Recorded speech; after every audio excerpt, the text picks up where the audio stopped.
My name is Dennis Lawrence Jr., and I am the co-director of the Dartmouth High Theatre Company with Shirley Byers. And this year we are presenting the Nickelodeon musical, SpongeBob the Musical. These kids are doing an incredible job because they bring the spirit of SpongeBob or Sandy or Squidward onto the stage and make them real, make it a person and not a sponge. The basis of the musical is that they've received information from the media that there's a volcano that's going to explode and basically wipe out Bikini Bottom. And that creates this domino effect of different personalities throughout the play. You've got country twang, if you will, you've got rap, you've got tap dance numbers. This has music from T.I., John Legend, Lady A, Aerosmith. And what's kind of cool about it is that when you hear the song, you'll go, oh, that's Bowie. Oh, that's Aerosmith. Oh, that's Lady A. You'll be tapping at one tune and you'll be rocking out to another, so it's pretty cool.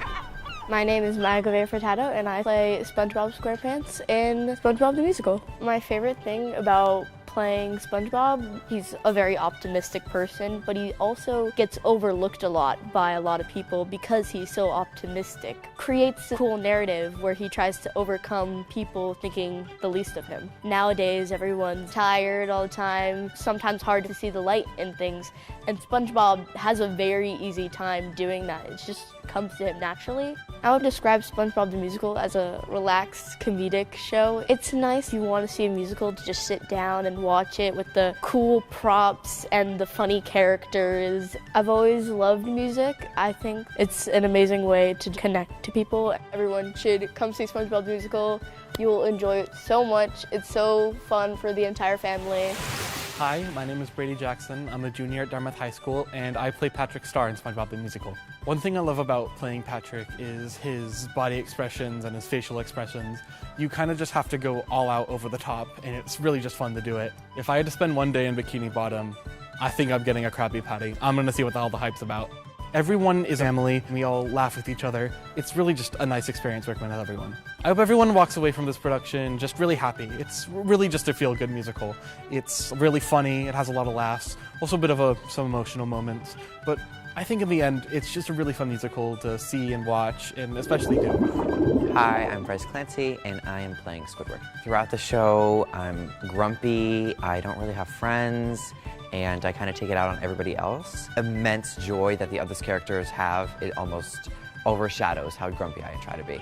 The show offers lots of view on community and really finding who you are and really justifying the fact that you're important no matter where you go. We hope to see you here at Dartmouth High School December 5th and 6th. Come see SpongeBob. I'm Sydney Mello and I play Sandy Cheeks. I decided to try out for Sandy because I really like her as a character. I think she's really fun. She's very confident in herself and she knows she's smart, and I really like that. I think that's very admirable. The most challenging part of being Sandy was definitely the country accent. I talk with country accent at my house sometimes just for fun. Science, y'all, that's the answer. There's a ton of known people that did music for this, which I think is really cool. Everyone as a cast is really fun. We all love each other. We're one big family, and there's no like toxic energy in the air. Honestly, it's just all good vibes. If you want to see an amazing show with a bunch of hard work from all the actors and everyone behind stage, you should definitely come see SpongeBob the Musical.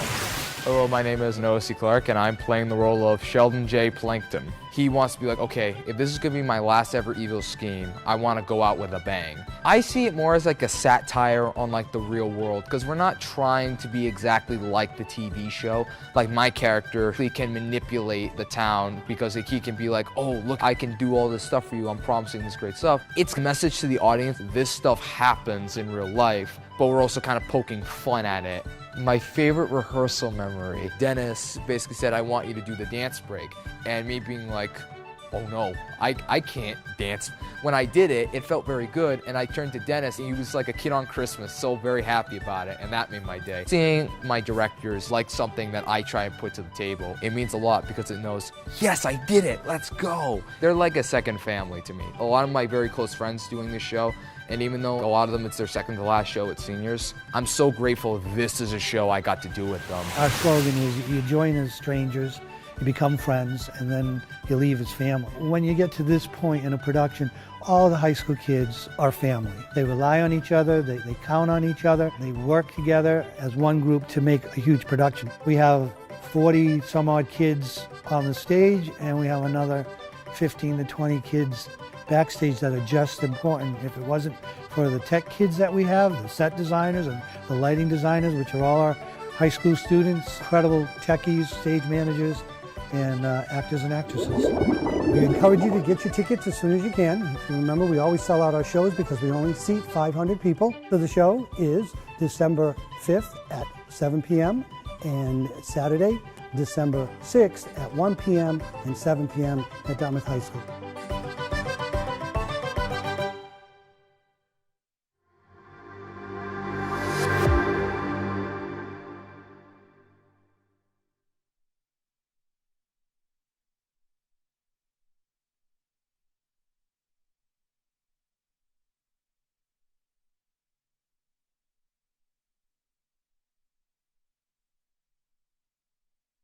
By far my favorite day of the year.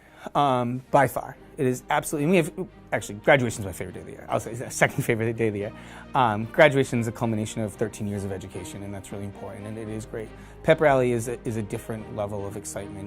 There's an energy level that we keep up here on that day. What it represents is a celebration of our student body. It's not just celebrating our fall sports, it's celebrating our senior leaders, it's celebrating class competition, it's celebrating class officers, it's celebrating Give a Yell, and you just hear the excitement, and the Carmen Lynch Activity Center is never louder than during those moments. And when the trophy's handed out to the class that gets the most points and the competitions that are going on, it really means something to our students. And to see 900 students approximately invested in one thing means a lot. We had kids staying until 8 o'clock the other night decorating bulletin boards that are just gorgeous with a theme of gratitude and what they celebrate. And you look at the messages they put on the board, I am grateful for this, or I'm grateful for my family, I am grateful for my teachers, I am grateful for this. It makes it so we continue to build a sense of community, because students are most successful when they're at a place that they want to be at. And we're very fortunate that we have an incredible maintenance staff and custodial staff that keep this building clean. We have a security staff that keeps this building safe. We have incredible teachers that give a really rigorous education. We have support staff that truly, genuinely care about our students' success. When you put all of that together, we need to celebrate that. And this is our opportunity to celebrate those moments with our students, and what those moments look like is a pep rally. Welcome to Prep Rally 2025!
Spirit Week winners are the senior class 2026.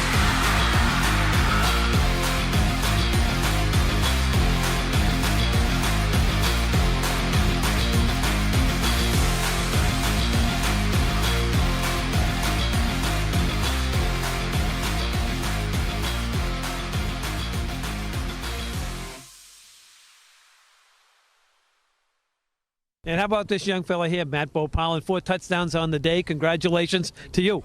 Thank you. Thank you. What was your success on running the option? It seemed like when the Indians tried to run the football up the middle, Fairhaven stopped them, but on the option you got to the edge and you had a lot of running room. Just what Coach taught me. Whatever they do is wrong. So the turkey in your house is going to taste pretty good today with 4 touchdowns. You got a lot to talk about. Yes, I do. Yes. And any departing words for the seniors on this team that you had the pleasure of playing with? I'm going to miss them all, that's for sure. I love playing with them. And you're back next year for more action. Of course. My name is Matt Boparland. I am one of the assistant coaches in the football program.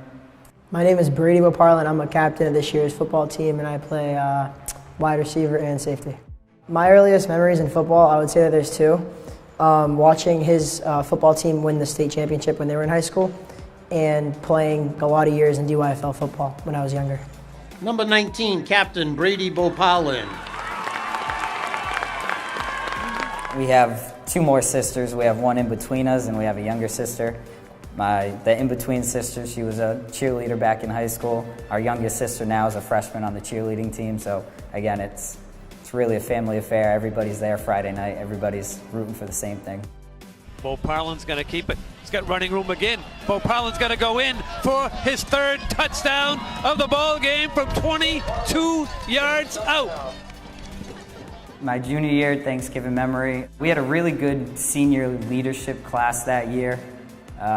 We had just lost in the MIA playoffs, so Thanksgiving wasn't the biggest game in the world, but it was the biggest game in the world because that's the Thanksgiving rivalry. You're playing for your seniors. That was my junior year. I was lucky enough. I had a really good offensive line. I scored 4 touchdowns that game. Not me scoring 4 touchdowns that game, but the entire team, the offensive line, the other running backs. I was fortunate enough to just finish it and get the ball in the end zone.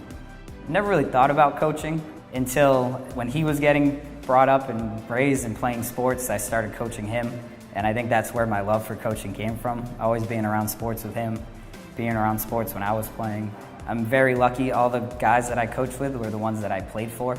So it's special. You go from looking up to all these coaches to now being able to work alongside of them. It's extremely cool. I'd say the coaching style is still the same, maybe a little bit easier nowadays, but yeah, it's awesome. Having my brother as a coach when I was younger is definitely when it all started because in football and baseball he's coached me. And in football, being able to watch him play has taught me a lot, and I try to carry on that role.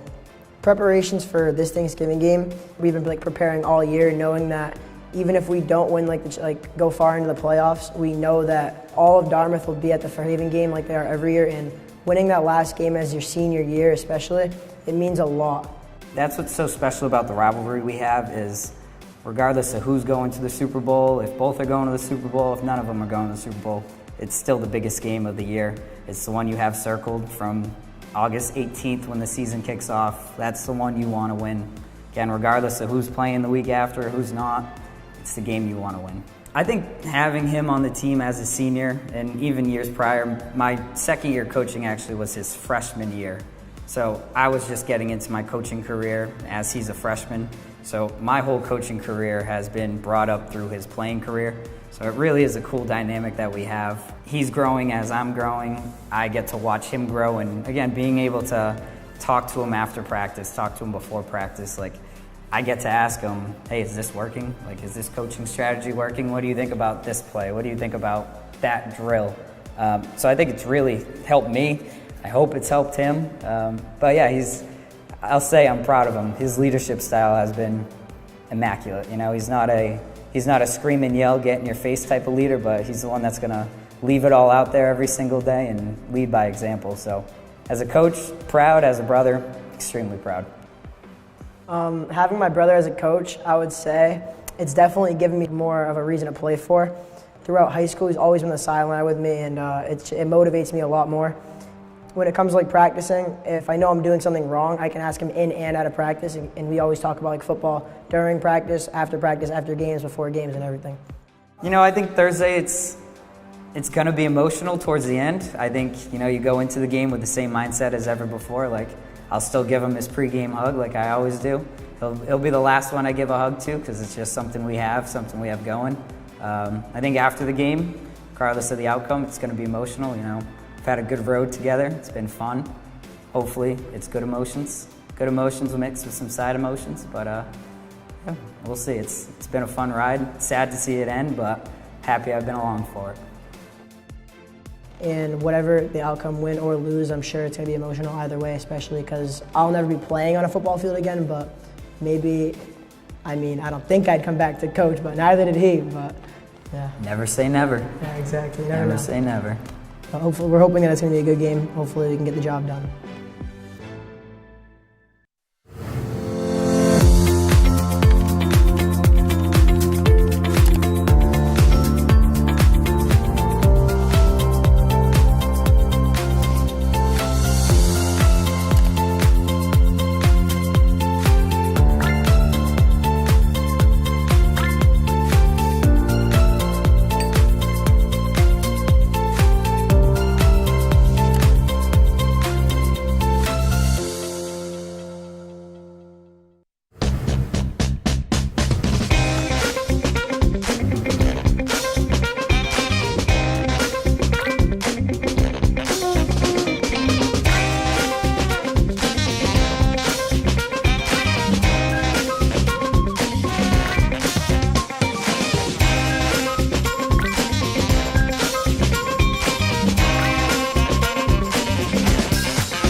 Hello everyone and welcome back to DHS Sports Center.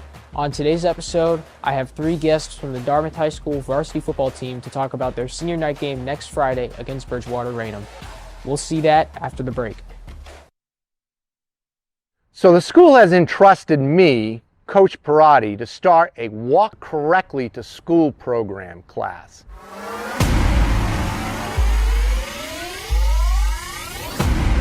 First, I'm going to start them out with the soft skills in the classroom of looking both ways, back and forth. Everyone ready? Once they learn those soft skills, then it's time to actually take them on the road, take them outside so they get hands-on experience crossing the crosswalks and learning how to cross those walks correctly. Let's go! What do road signs actually mean? What do we do here? We stop! Stop! Good. And the word is spreading about the class. My students are now teaching other students how to cross safely. And that's a good thing. Cross, cross, cross.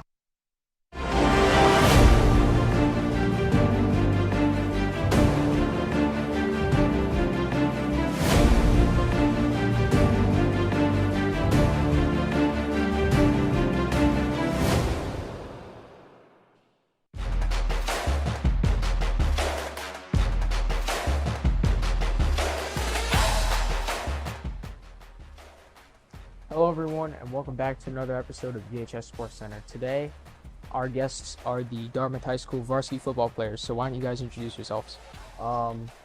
Michael Hauk, running back, outside linebacker, and I'm a senior. I'm Brady. I play safety, wide receiver, and I'm a senior this year. My name's Owen Shirtliff.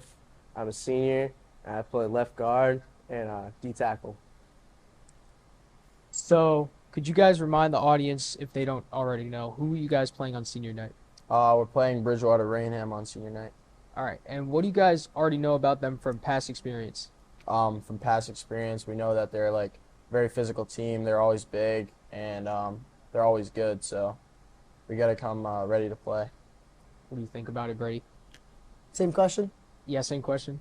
I would say, we play Bridgewater Raynham, obviously. We're going to go into that game as probably underdogs, but it's always good to, have that. So if you win, it means a lot more. How about you, Owen?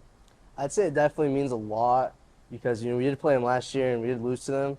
So, I don't want to lose to them again. And they're definitely, an experienced team. They played with each other last year because they were a young team last year. So now, they have that experience of playing together and, they just understand, their assignments. Yeah. So how do you guys feel about being undefeated so far this season? I feel good, but not great because, to be honest, we haven't really had, a major test. We've played a couple of decent teams, but we haven't played anyone great. So I think we're still yet to prove, our full potential. What do you think, Brady? It always feels great to be 5-0 undefeated, but we got to stay complacent. There's still a lot of good teams out in our division, so as we get farther along, we're going to face a lot bigger tests, and we're going to have to see where it takes us.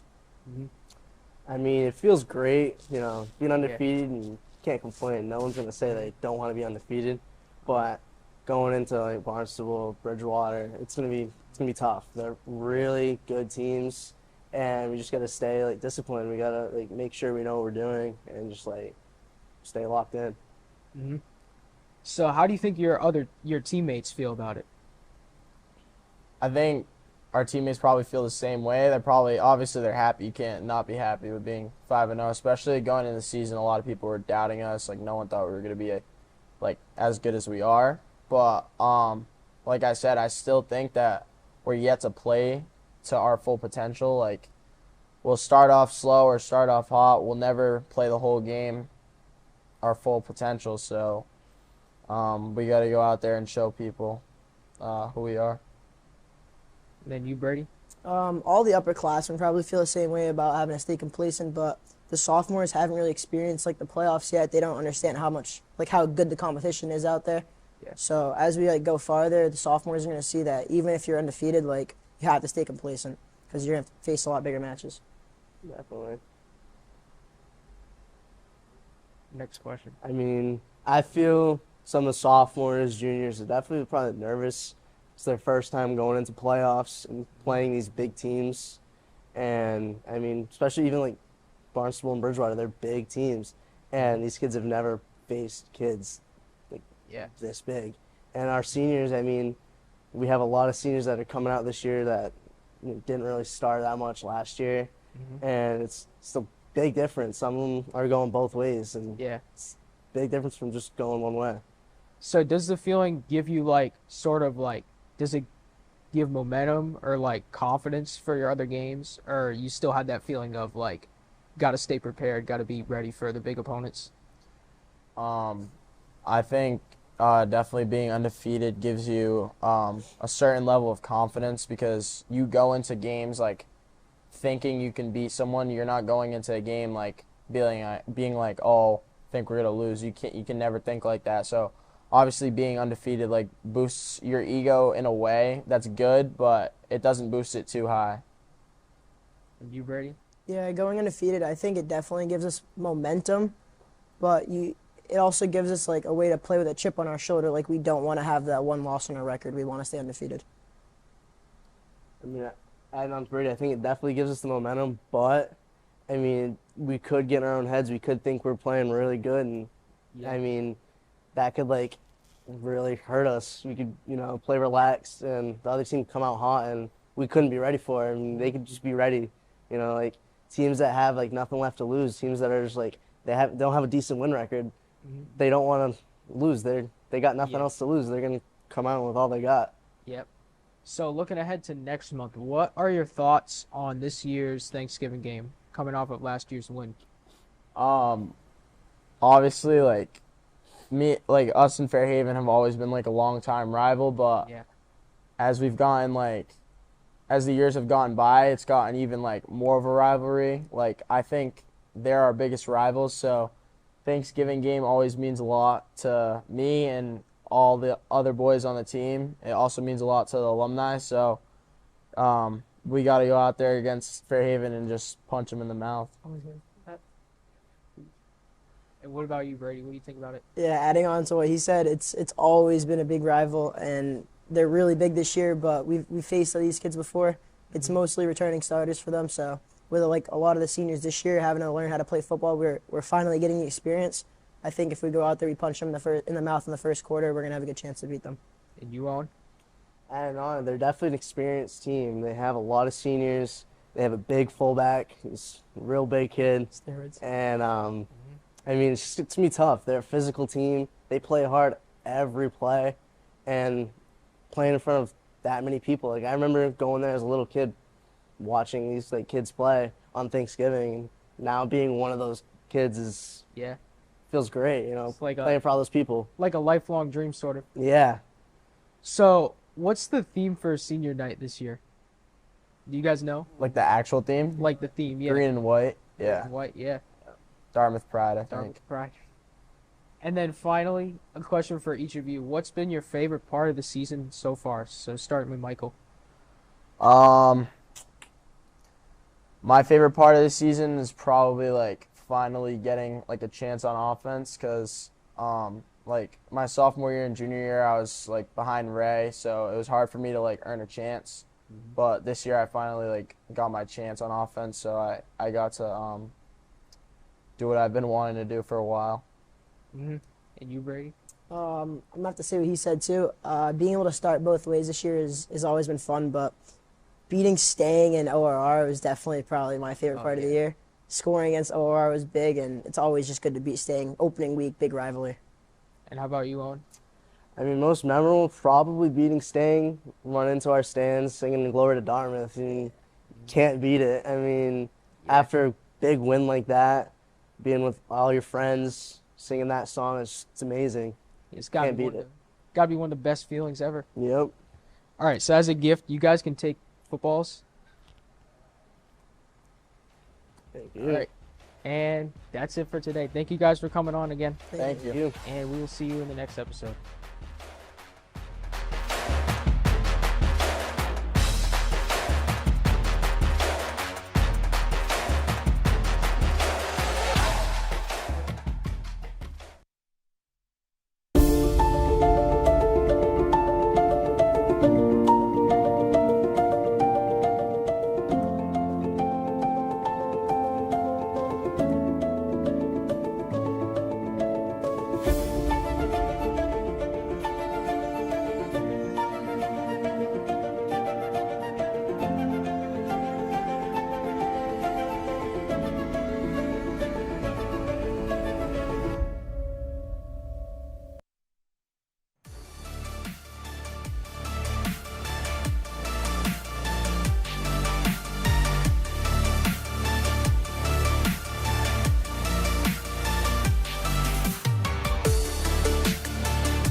Hi again, everyone, and welcome to this special telecast of Dartmouth High School varsity football. Today, it's the annual Thanksgiving Day game. Coming across the bridge from Fairhaven are the Blue Devils. They're Super Bowl bound. Homestanding Indians loses 4 out of their last 5. It should be a great game. Andrew, Fairhaven comes in with a record of 10-1. They're heading to the Super Bowl next week. They're quite a team. Yeah, different approach this year. Last year they had the one-headed monster of Marks. This year you got 3 different guys who can really run the ball. You got Darren Maffold, Legue, and Alexion, all 3 guys leading scorers in the area. Different type of offense. They can go sweep, belly. They also throw the ball, so be on the lookout for that this year compared to up the runs by Marks like compared to last year. So should be a good game today. I want to welcome Paul Santos and Ben Smith, also be in the broadcast booth. Paul, the Indians started out red hot at the beginning of the season, loses 4 out of their last 5. It seemed when they played the upper division teams, they struggled a bit. Absolutely. 5-0 to start the season, right? A lot of inexperience coming off of last year, all those seniors graduating. And I know the coach really was impressed at how the team came out at 5-0. But you're right, once they started playing the bigger schools, a little bit of a struggle. But if you want to keep an eye on a couple of people, start with the quarterback, Aiden Gendron. They're going to need a big game out of him. 12 touchdown passes, 4 rushing touchdowns. And Michael Hawk, he's the guy that they give the ball to when they want to get those hard yardage inside. He's got a team-leading 12 touchdowns on the season. And Ben Smith, a Dartmouth High School graduate, you know a lot of these kids, especially the seniors. It's a big game for them. Yeah, a pretty big game for them, especially. We were just talking about Michael Hawk just a second ago. I was very fortunate to play with Brady Boparlin and Jaden Nunes-Medeiros right here at DYFL. And, you know, these kids are just really hungry. They're really feeding for this game. Last year, big game from Dartmouth, and they need a big game out of them today. Big question for the Fairhaven staff. Do you rest some of your players? Do you try to win on Thanksgiving Day for your seniors? You have an opinion on that, Andrew? I kind of think you throw all the records out of this game. It's all for the seniors, and they want to win the game. But Fairhaven has the approach of we got one more game to go. Dartmouth, this is it for all the seniors. This is their Super Bowl. Fairhaven might play their guys early. I guess last year the reports are they kind of got beat up by this Dartmouth defense, very physical. So if the game starts to get a little out of hand, I can see the Fairhaven team kind of pulling their guys back, resting for the Super Bowl, so they're ready to go next week. But it's going to be a test for Fairhaven, and I don't think they've had a matchup since early on in the season with a defense like this from Dartmouth. All right, so that'll do it for the pregame show. Stay tuned for the Dartmouth High School Marching Band, and we have a special.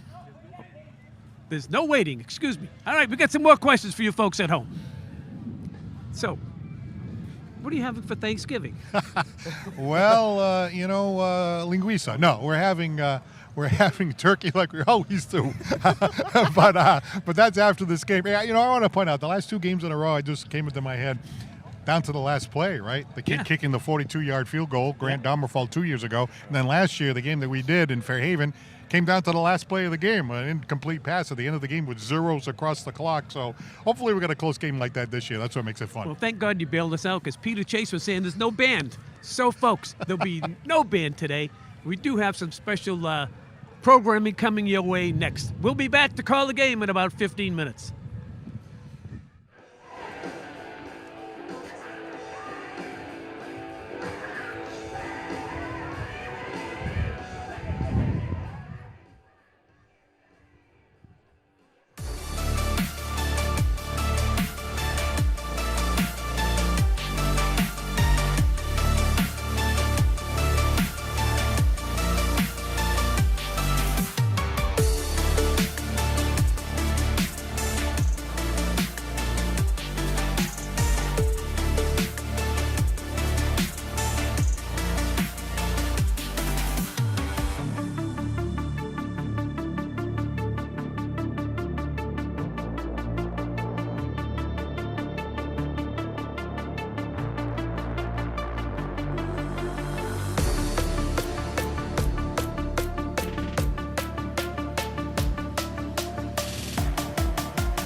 coming into the season that we were graduating a lot of guys from last year's team. So there was some unknown factors going in, but we knew the guys we had coming back. We got off to a great start. You know, some of the teams locally were down a little bit. I think that probably helped us out early on because we needed to get some experience. Our guys didn't have a lot of game experience. And, you know, each week we improved, continued to build on the previous week's game. So we got to 5-0, and that was great. And then, you know, our league's tough with us, Barnstable and Bridgewater. Barnstable is in Division 3, and Bridgewater's in Division 2. So those are always really tough games. A lot of their guys go one way. You know, our guys go both ways, offensively and defensively. It's a tough schedule in that stretch. But, you know, we played tough in those games, and unfortunately we didn't win. But we got another victory against Bedford. Got matched up with Burlington. And our defense, I thought, played outstanding, and especially in the second half, didn't give up any points. Offensively, we struggled a bit in that game. Plymouth South, again, a very good Division 3 opponent who had just recently lost to Mansfield in the playoffs. So that was another challenge, a little bit bigger than us size-wise. But our kids played real hard, real physical in that game. So we told them they had nothing to hang their heads about in that game. And we've regrouped again and have the challenge of facing Fairhaven on Thanksgiving. A couple generations here coming through, and either our teammates' kids and, you know, friends of ours, children have come through. We've got to coach Colin Lynch's grandson. You know what I mean? Like, our coach's grandson becomes an All-American and goes to play at the University of Georgia. So there's a lot of special memories over the years, but it's great to see the tradition staying alive. You know, as a parent, you appreciate it when your son's going through it, and you try to get those values across, same as Mike did, and Peter Crane's son Logan played for us too. And our guys know that they can go to their coaches at any time. And that's a big plus for me because it takes a lot of the weight off my shoulders. And I've said this before, but any of my guys could be a head coach anywhere in Massachusetts or anywhere else. They all have years and years of experience. They've all been with me forever. I'm very fortunate to have the coaches that I have. They're loyal to the cause, and they're great teachers. They're great administrators. They're principals. They're assistant principals, and some of them are in the classroom every day. So I firmly believe that if you can, you need to have an educator as a coach, just because there's a lot of other issues just besides football that come up, right? Academics, behavior, family situations, it's a lot, and it's not easy. And so, you know, we help the families as much as we can by making sure our guys are doing what they're supposed to be doing. So it's great to hear that they're thankful for the coaches on the staff. Hello, my name is Peter Rossi. I am presently the principal here at the Dartmouth Middle School, and I am the offensive coordinator and the offensive line coach for the Dartmouth High School football team. My first year, I think, was 1992. I was a volunteer under the legendary Coach Lynch, who I was lucky enough to play for, and I've been at it ever since. With a couple of years I needed to take off, but yeah, I've been at it for a minute. I was very fortunate to play for Coach Lynch, Don Doyen, Billy Kavanaugh, Tom Cadju, Rick Barry, just a fantastic staff. My freshman year was 1982. My freshman coaches were Tom McDermott and Tom Cadju, and then I moved on up. We were really fortunate to have some good years. We played in a pretty special time, and yeah, it was a great experience. We were able to play on a couple of state championship teams, and it was a pretty special time in Dartmouth back then. I think the great thing about Coach Lynch is everybody had a role, whether you were the first guy on the team or the last guy on the team. One of the biggest things I remember from him was he would always say, nobody's better than you, but you're not better than anyone else. And I think that's something that's stuck with me throughout my career. I said this when he passed. Besides my mom and dad, he was the best teacher I ever had. The thing I remember most about him is he always looked out for the little guy, you know, and he didn't treat everyone the same, but he treated everyone fairly. I'll never be able to repay what Dartmouth's given me. I've been around generations of fantastic kids. I think the biggest thing you try to teach in coaching is about accountability. And it really is a building block. Very few kids are going to go on to play in college, but this is really a building block up to success. Just to really learn how to function and be part of a team, find your role, and if you work really hard, good things will happen. The Thanksgiving Day game is really unique to Massachusetts, and I don't think we've played quite 100 times, but we've been playing now for about 100 years, and that's pretty special. And what a lot of people don't know is really from the 20s up through the 50s, Fairhaven totally dominated.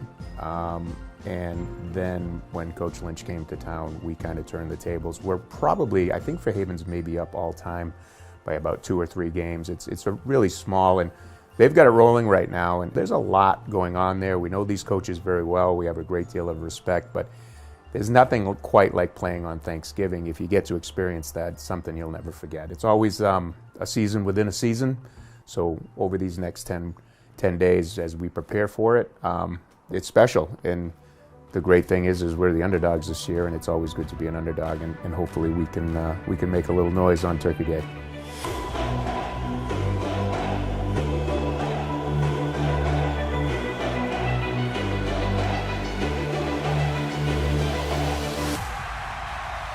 Justin Marsh gets the ball again, pushing forward. He's in for a touchdown.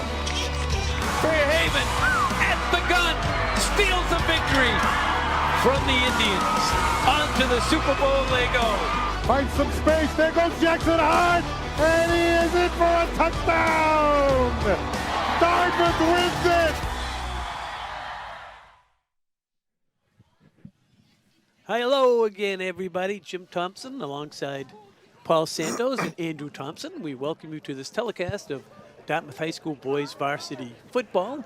This morning is the special game as the Fairhaven High School Blue Devils heading to the Division 6 Super Bowl for the 3rd year in a row, in town to take on the Dartmouth High School Indians. There you see the records. Fairhaven 10-1 coming into this one. The Indians on a losing streak coming into this one, loses 4 out of their last 5. Looking to win 2 in a row over Fairhaven. The last 2 games, Paul Santos, between these 2 teams have really been special. Oh, yeah. 2 years ago here, Grant Darmafall, who really made a name for himself in this great rivalry, kicked a 42-yard field goal to win with zeros across the clock. I mean, can you believe that? 42-yard field goal by a high school kid. And then he went on, of course, to have this great high school career after that. One of the top rushers on the team for Fairhaven. So that one came down to the wire. And then last year, under the rainy skies of Fairhaven, Fairhaven came down the field with a chance to perhaps tie the game or go in the lead against Dartmouth, and the pass at the very end fell incomplete, and Dartmouth escaped with a victory. So 2 years in a row, zeros across the clock, game decided in the final seconds. Very exciting. So Fairhaven, last week was in the state semifinals. They won that ball game by a score of 49-20 over Bishop Fenwick. And they will play next week for the championship of Division 6 versus Knoll. Now, they have an outstanding ball club. They score on average 43 points per game. And as Andrew said in the pregame, they run a wing tee. So they run dive, they run toss, they run sweep. So they'll get you into trying to stop them, the running game. But Andrew, this kid, Evan Lamontagne, he's thrown 11 touchdown passes, and he's quite an athlete for them as their quarterback. Absolutely. I think it's a different look for Fairhaven this year. They're a 3-headed, 4-headed monster compared to what they have been the last 4 years with an outstanding back with Marks. However, this Dartmouth team is probably the most prepared to stop the option, the bellies, than any team around, I think. This Dartmouth defense, they didn't win the games, but they played Division II, Division III schools. The defense really played well in those games despite the losses. Fairhaven's going to be a great test for them. It's a great game. We're very lucky in this area to have 2 good teams on the Thanksgiving Day game. Throw the records out. Doesn't matter. This is a Super Bowl for Dartmouth. They want to ruin Fairhaven's run to the Super Bowl. So it's going to be a great game, and it should be exciting to watch.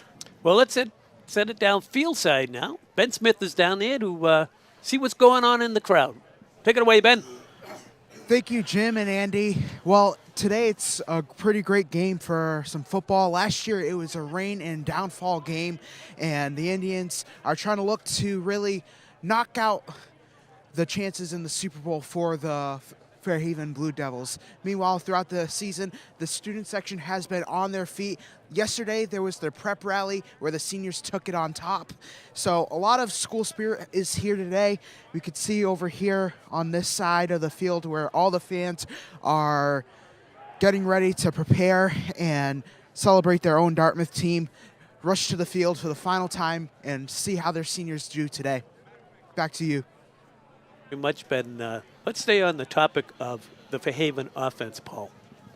They are sensational. They got a trio of backs. Yeah, absolutely. Grant Domerfall, we mentioned before, that's the kid that kicked that field goal 2 years ago. 16 touchdowns on the season. Aaron Legue, 15 touchdowns. And Ian Alexione with another 12 touchdowns on the season. And, you know, in that game last week, I was just looking, too. Aaron Legue, what a great game he had in the state semifinal, leading Fairhaven to the Super Bowl. Carried the ball 14 times, a game-high 198 yards. And he even caught a 44-yard scoring strike. So Fairhaven, they throw the ball, too, to add insult to injury. So Dartmouth's going to have to be ready for just about anything. Yeah, and I think they're, talking with the coaches from Dartmouth, it doesn't seem like a lot of teams knew how to stop that option. And the Goo had a really good game getting to the outside in that last playoff game, getting all those yards to the outside. So I look for Dartmouth to try to stop that. They have good secondary athletes in the back secondary half, so they're always ready for the pass. Coach White coaches them. You can see him on the field way back coaching those secondary players, so they're ready for it. But, it's a different style. We talked about different style for Fairhaven. It's not ground and pound you up the middle. They're going to try to hit you every which way with three different guys, very athletic compared to Marks, who are just a barrel guy and run it up the middle and break it deep. So it's a different style, so it should be a very good game and exciting to watch compared to the years before. It's kind of 3 yards in a pile of dust, so it'll be a good, entertaining game today. Well, we talked to a couple of people from the Dartmouth side earlier on this morning. Evan Lamontagne, the outstanding quarterback from Fairhaven, he's kind of working on a gimpy leg, didn't practice all that much from what we understand. But there was a strong feeling, Paul Santos, that last year's Thanksgiving Day game cost Fairhaven in the Super Bowl because of the physical play of Dartmouth last year. They went in there kind of beat up in that game. So if you're Derek Almeida, the head coach of Fairhaven, how do you play it after what happened last year? Very difficult call. It's really unfortunate here in a way that the playoff system is set up the way that it is. And I don't know if it's better somewhere else. I know we have a relative that plays in Rhode Island. The Super Bowl is actually before Thanksgiving. So the Thanksgiving game is still that last game of the year, last game of your high school career. But then again, you're playing the game after you may have won the state championship too. So whichever way you do it, it can be a little awkward. But yes, very, very difficult call. Marks got banged up in that game, if you remember. And you go into the Super Bowl with perhaps your best player not at 100%. And so the criticism, of course, is there. People are going to second-guess that decision. Very, very tough call. There's no question about it because you want to play this game to the hilt, but then again, you still want to play the Super Bowl to the hilt. So that's the kind of like the two competing forms of your decision that's going to have to come up here on Thanksgiving morning. Well, speaking of the morning, it's a beautiful day here in Dartmouth, Massachusetts. Bright and sunny, the temperature around 47, 48 degrees. You see the captains meeting out at midfield. Great crowd coming over from Fairhaven. They got the stands full there. Stands on our side are about 3/4 of the way full. No band here today. I think they have a pep rally band, so a lot of band parents not here. So I hope they're home watching on Dartmouth Community Media. So you can tell all your friends that are still in bed, for you folks at home, all I have to do is go to YouTube, type in or talk into your remote, Dartmouth High School Football Live. It'll come right up on YouTube, and you'll be able to see the game. So, Andrew, you played here. Yep. And what was your feelings on this particular day for you as a senior?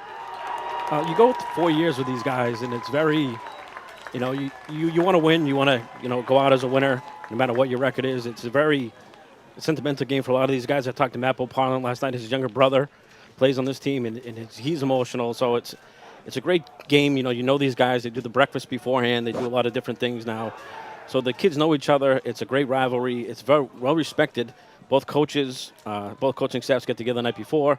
So it's a great game. It's a great feeling. It's bittersweet in a lot of ways for these kids. So it's go out on top. You want to win, and you want to do everything you can for all those guys you played with for 4 years. So they leave everything out there every game. So it's good for a lot of seniors on Dartmouth, and we'll see those senior spotlights. a student here at Dartmouth High School. Let's take this opportunity to honor this great country of ours. It's our national anthem.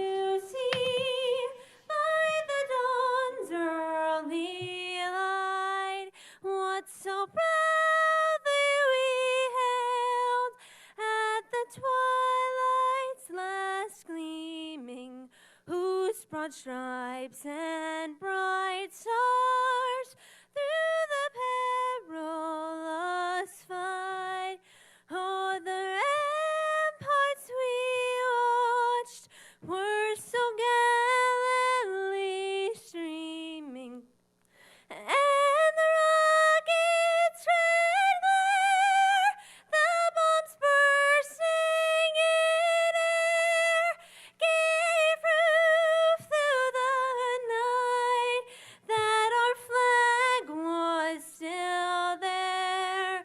Oh, say does that star-spangled banner yet wave o'er the land of the free and the home of the brave? Student Emma Terrick with another great job of our national anthem. My goodness. What a future for her. Outstanding. So we're set to call the play-by-play here. I'm Jim Thompson alongside Andrew Thompson and Paul Santos. Great weather conditions here for this one.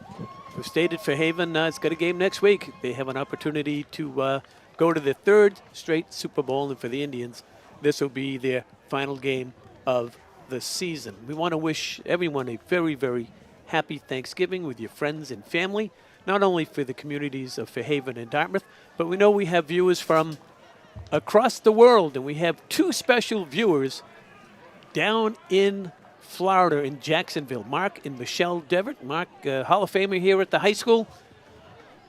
Happy Thanksgiving, Mark and Michelle, to your family. As we get set to call this game, the Indians will be kicking off. They come in to this ball game with a record of 6-4. Fairhaven at 10-1. The Indians will kick off. Fairhaven to receive. Gendron to kick off for the Indians. Gendron, high end over end kick.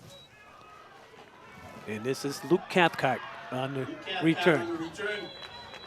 And he gets it up across the 20 to about the 25-yard line. We'll get our first look at the quarterback, Evan Lamontang for Fairhaven. He's thrown for 11 touchdowns. He's rushed for 5 more. As we've noted throughout the pregame, they run the wing tee as good as anyone. 26-yard line, and will be 1st and 10 for the Blue Devils on their own 26-yard line. So Jackson Pont is in there at quarterback. We had mentioned Lamontang may not get the start, and he doesn't. And they run it here on 1st down, and they got a big run. Look out, the big fella rumbling down inside the Indians' 40-yard line. That's Ian Alexion on the first play of the game. Ian Alexion on the play.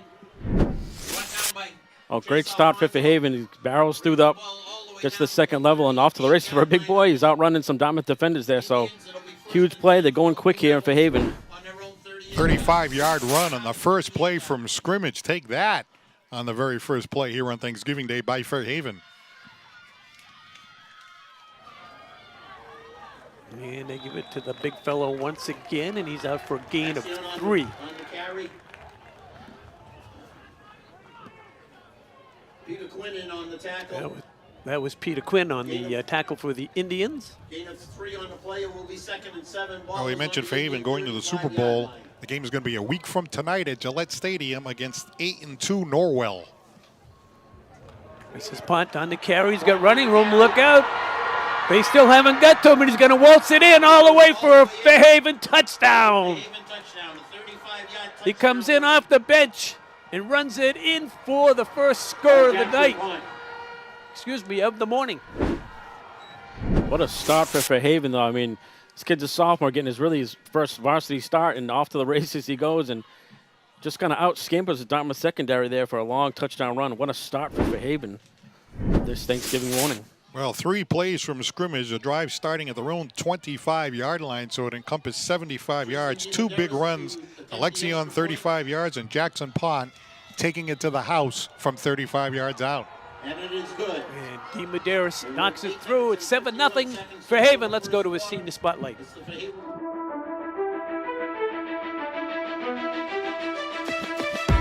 My name is Ethan Davis, and I play free safety and slot receiver.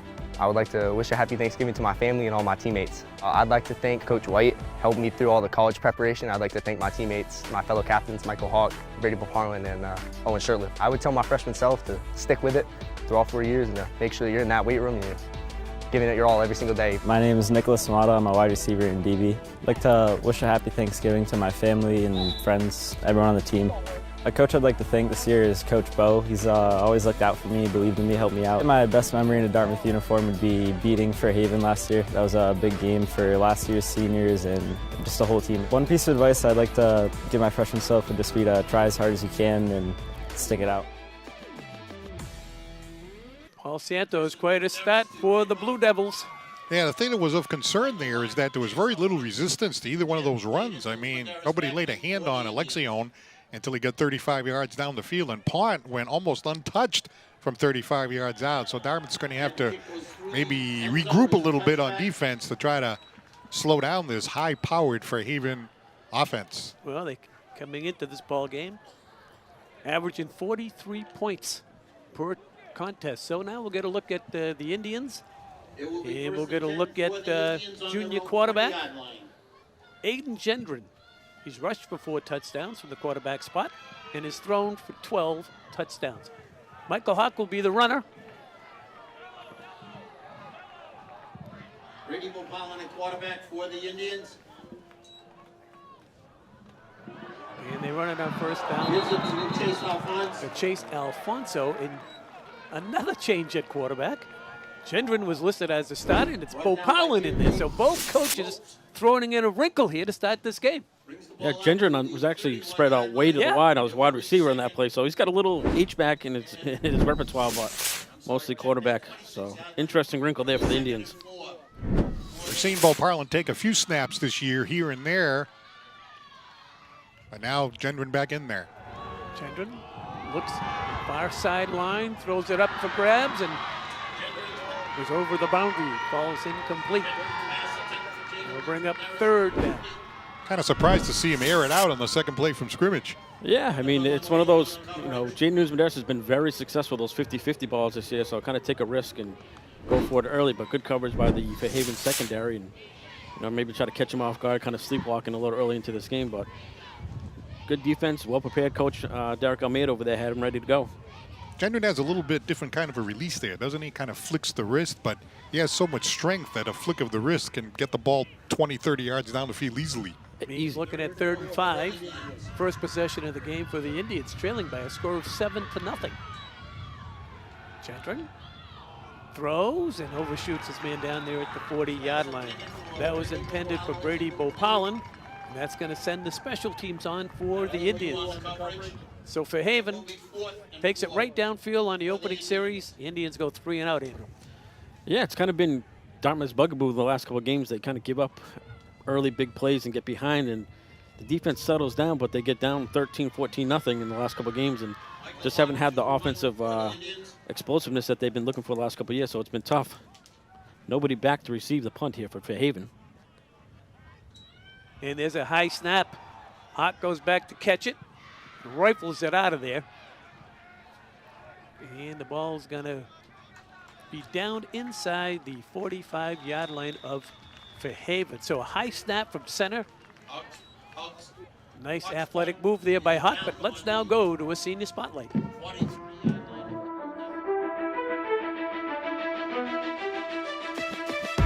name is Matt Downs. I play wide receiver in DB. I want to wish a happy Thanksgiving to my family and friends and teammates. Definitely Coach Bo. He's been here through everything, even before high school. Definitely running out on Friday nights. Always push through. I'm Brady Boparlin. I'm a captain and senior on this football team. I play wide receiver and safety. I'd like to wish a happy Thanksgiving to really everyone, especially my family. I'd have to thank my brother, who's a coach this year. My best memory in a Dartmouth uniform would be beating Fairhaven last year on Thanksgiving. Taking every moment because it goes by a lot faster than you think. That was Grant Damafal on the first down carry, and he gets up limping over to the Fairhaven sideline. And that's what we talked about pregame, Paul. Have to be careful of the injury bugaboo in this game before the big Super Bowl game next week. Yeah, a week from tonight at Gillette Stadium against Norwell. Punt, it's going to throw it. Oh, and it's nearly picked off by Bo Parlin down there at the 26-yard line. Got his hands on it, Andrew, but just couldn't haul it in. Yeah, he was watching that play all the way. Very good jump on the ball and almost had it. And that's kind of been his success right this year, kind of reading those wide receivers over the middle. He's had a couple of good pass breakups over the year and a lot of interceptions. So that would have been a big one for the Indians to get the ball right back. This is Alexion twisting, turning. He's got himself a first down. He carried a couple of Indian defenders along the way. Yeah, I was thinking, Andrew, why did you throw the ball on second down when the run has been so successful? Well, here's your answer. You can throw on second down incomplete and still know that on a 3rd and 3, you're going to be able to get that first down. Yeah, it's quite the luxury. You know, they've had Marks, and then they have this guy this year. It's just 4 yards, 5 yards fall down, and your success rate is 3rd down is simple. Hathaway was saying to himself, it's like tackling a bull. Here's the young quarterback, punt, inches it out inside the Indian 40 down to the 39-yard line. Sam Blevins in on the tackle. That was Blevins in there for the Indians. They'll give him a gain of 4. It'll be second down in mid-range for the Blue Devils. This is their second series of the game. They scored on the very first series. And that's Alexiani. Weaves his way down to the Indian 35-yard line. It'll bring up 3rd down and short. Mike Hawk for the Indians as Fairhaven gets right back to the line of scrimmage.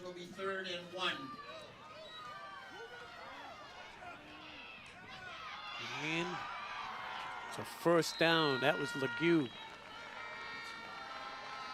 Well, they come at you in all kind of ways. Damafal, 16 touchdowns. Legue, 15. Alexion, 12. Yeah, what about a runner here by Aaron Legue, a senior? Last week, a game-high 198 yards in the state semifinal game. Also caught a 40-yard touchdown pass in that game to help the Fairhaven Blue Devils qualify for their 3rd straight Super Bowl appearance. Alexion, and he's inside the Indian 20, down to about the 18-yard line. And Andrew, they just seem to be wearing down this Indian defense. Yeah, it's a different, and I think, you prepare for the kind of sweeps and options, and you have a guy like Alexion who's a big boy. You can see from up here, just kind of bumbles through the line for 4, 5, 6 yards, and clearly had a big run in the first drive, so it's a different look right now for Fairhaven, and it's successful. And they run it right up the A-gap with Alexion again, and he's got himself a first down. I was just looking at this Jackson Pont, the sophomore quarterback for Fairhaven, 6 feet, 156 pounds. What a great opportunity for this young man to come in here on Thanksgiving Day in front of this big crowd, the quarterback of the future, and being called upon to lead this team here in the Thanksgiving game before that Super Bowl appearance. And here they run the option, and this is Legue, and he's got a nice gain on first down. Strong kid, that Aaron Legue. Very strong, yes. He's got speed. That's the fear, I think, is once he gets to the outside on those sweeps, the teams don't know how to defend it. He's got running room left and right, so it's a hard play to stop if you don't practice it and used to it during the season. So they've had a lot of success, but it looks like there's a hold on this play. Might be taking the Blue Devils back, so a little break for the Indians there. Yeah, that is a big break for the Indians because right now Fairhaven has just dominated the game here in this first quarter, getting into the end zone. 3 plays from scrimmage at the beginning of the game. 3-yard line.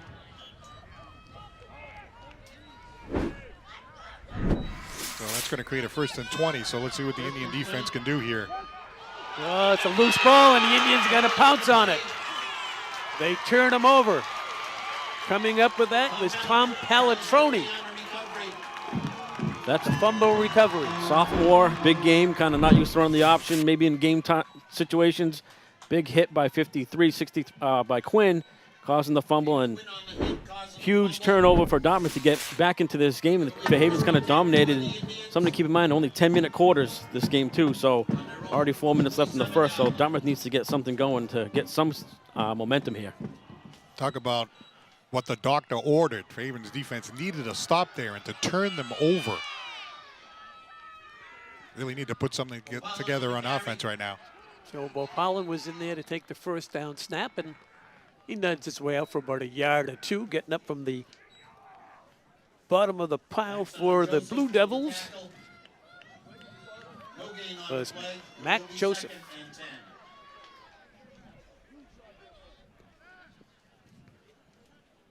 Now Gendron will run the huddle, and he'll be the quarterback on this particular play. He'll be looking at 2nd down and 10.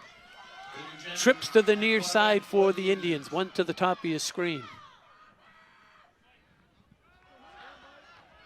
And this is Hawk. He advances it over the 30 to the 31-yard line, but Paul Santos would be well short of what he was looking for to get that first down. Yeah, they really need to establish something on the inside. I think they were really trying to pound it and maybe shorten the game a little bit.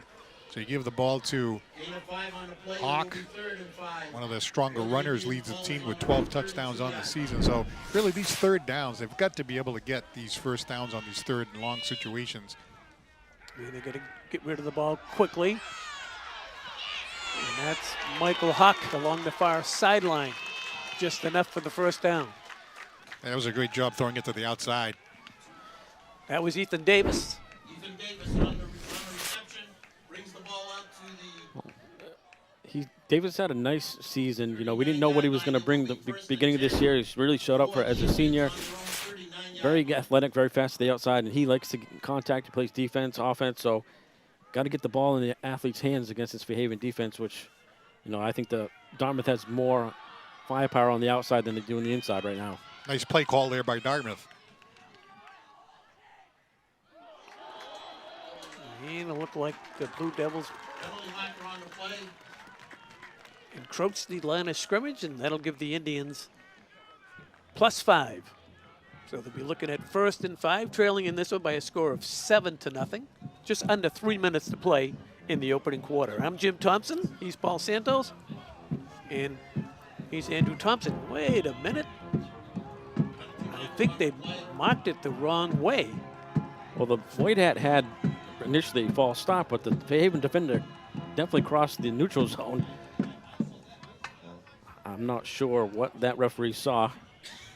So now they're going to confer. They're going to run the replay for you folks at home. Oh, 62 move first for the Indians on the far side tackle. And we have an early conference here by the officials down there in midfield trying to discuss what the call is going to be. It's a huge call because, you know, Dartmouth, you're going up against a very strong Fairhaven defense. So, you know, Dartmouth really, their offenses are set up for these long first downs, you know what I mean? The distance and a line to gain is really tough for them, but they were set up with their offense. So we'll see what happens, see what the call is. I know Coach White is definitely letting the officials know what his position is on it. You wouldn't want to be the side judge right about now. No, but if you look at that replay, I think it was actually the right call. It's like Yusuf Rothwell Packard kind of jumped first, and then the Fairhaven defender jumped after that. So, well, the side official kind of immediately said Fairhaven. That's what made us think the penalty was on them. Nonetheless, well, this is Michael Hawk out for a gain of about 4. He pushes himself for a couple extra.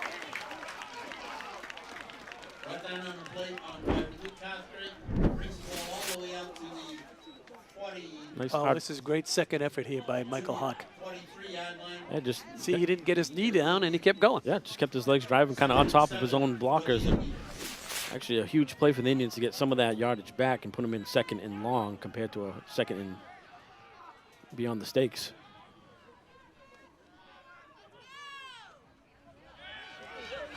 And they run it to the near side. Chase Alfonso, and he's going nowhere. Well defended there by the Blue Devils. That's Grant Damafall was the first guy to get hold of him. That brings the Fairhaven people up out of their seats. Really tough for Alfonso because, as you said, Jim, the defense played it very, very well. Went around the side, and he was just outnumbered. There was no place to go, and then once they got that penetration, there was a big hit behind the line of scrimmage, so Alfonso brought down by that Fairhaven defense. Here's the head coach, Rick White. His team now looking at 3rd down and 14 yards to go.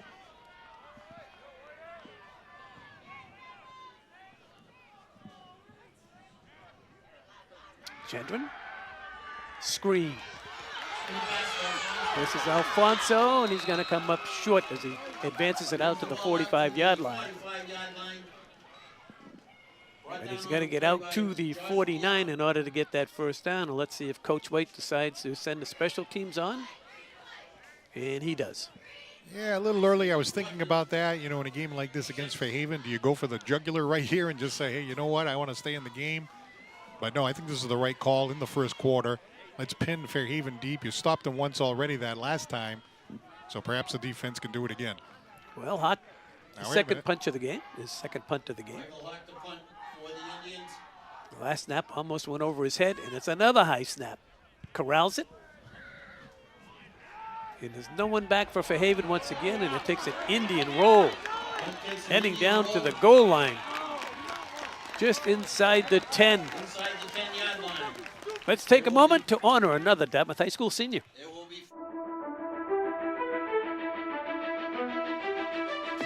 I'm Jaden Nunes-Medeiros. I play wide receiver and corner. I'd like to wish happy Thanksgiving to all my friends, family, my teammates, and just everyone.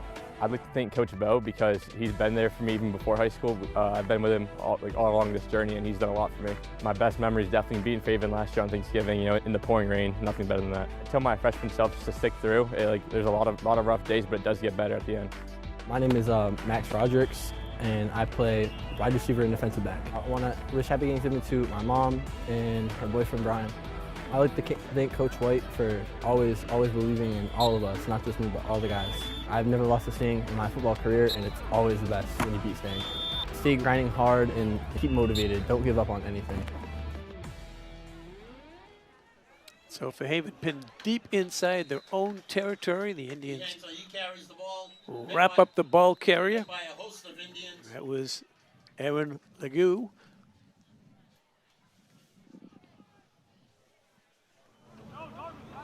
They give the Fairhaven running back a gain of 3 on that.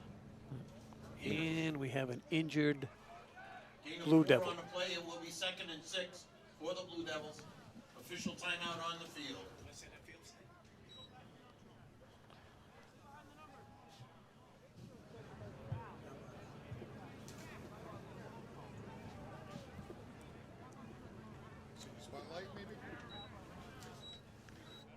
The injured player is being attended to. Let's run another senior spotlight.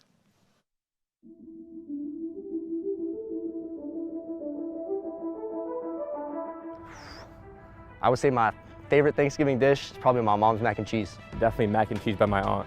My mom's mac and cheese. Mac and cheese, and my mom makes it. My grandmother has always made turkey for us, and it's always the best. Turkey.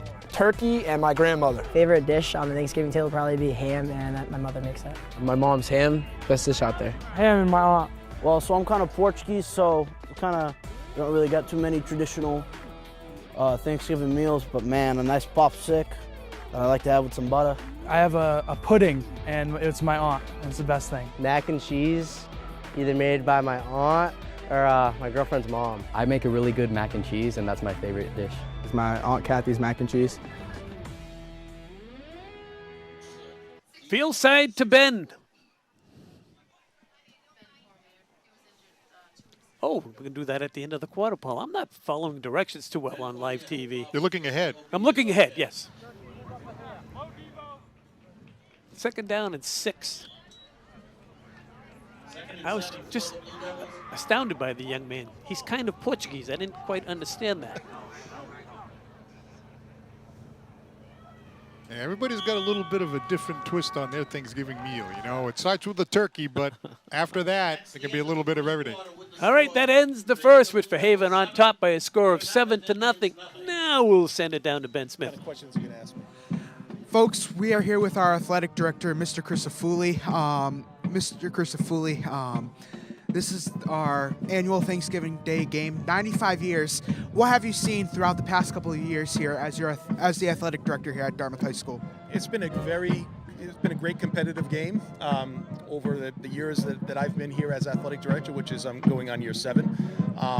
And it's a great community event for both communities. Draw very well. They're very supportive of their teams, and it's just a great high school environment. Great. What's your favorite Thanksgiving dish?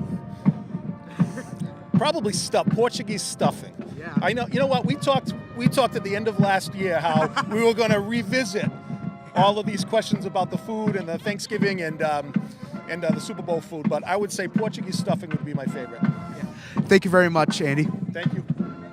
Not just stuffing, Portuguese stuffing. There's a lot of Portuguese noons I've known since I was in middle school. Nice Portuguese family. I remember his parents inviting me over, the Irish kid, and his mother was smoking a rabbit.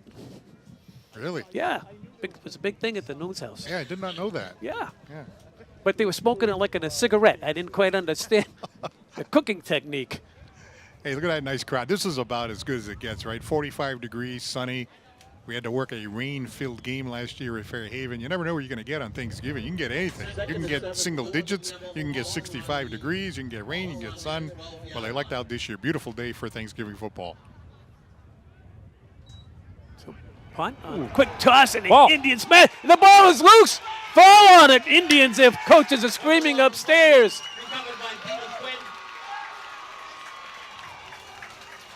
That's Packard, I believe, that ended up with the football. And the Indians are looking to see whether the referees are saying he was down. Coach Almeida is on the field screaming, "Let's look on." That's a ball. That's a fumble.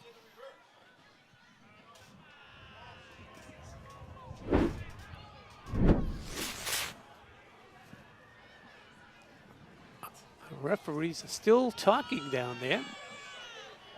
Well, the Indians already recovered a fumble earlier today, and that would be their second turnover if it stands. I don't think it was a pass, though. It's so that's what they may be discussing. Was it a forward pass or a quick toss? The officials don't have the benefit of the replay like we do here in the booth or like they do at the professional level. First down, Indians. Gonna give it to the Indians. So you can see in that replay, it was a pitch, but he had possession of the ball, and a big hit there by, I believe, Michael Hawk caused the fumble. So it shouldn't be no question about Indian ball there. It's kind of scary that they may have overturned that. So another big break for the Indians defense.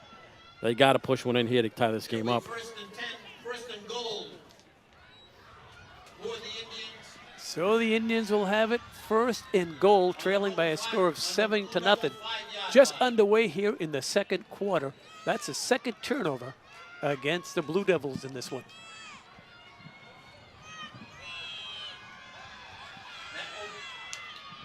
O'Powan in their quarterback. Hands it to Hawk. He twists and turns, and he's down there close for a touchdown, but the referees are going to say he's just a bit shy. It'll bring up second and goal. Second and goal, Wallace. Hawk's been the leading ball carrier for Coach White. And that was very close to being a touchdown.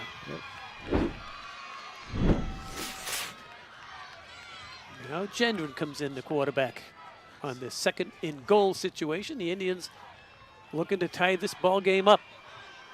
They'll get right under center. He's a big fella. And there he goes with the sneak, and that's an Indian touchdown.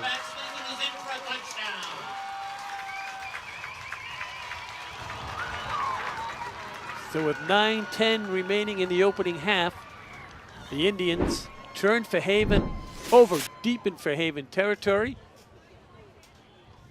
Well, they're using genuine size and strength there, no question about it. His physicality. Definitely the right call from the 1-yard line. But how about the 2 fumble recoveries by Dartmouth? Talk about turnovers can really tell you about what's happening in the game, and Dartmouth has been able to turn them over twice so far. Absolutely. Something we talk about, Dartmouth is very well prepared for the option. 2 turnovers on the options by the defense.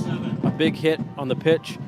the drive before caused a fumble on the pitch, so they're ready for the option. So I don't know if Fairhaven's going to keep running that play. It's 2 turnovers with a young quarterback. Great defense by Dartmouth, but I think Ahmed on the other side is going to try to change that up and maybe get away from that pitch option that's been successful for him all year.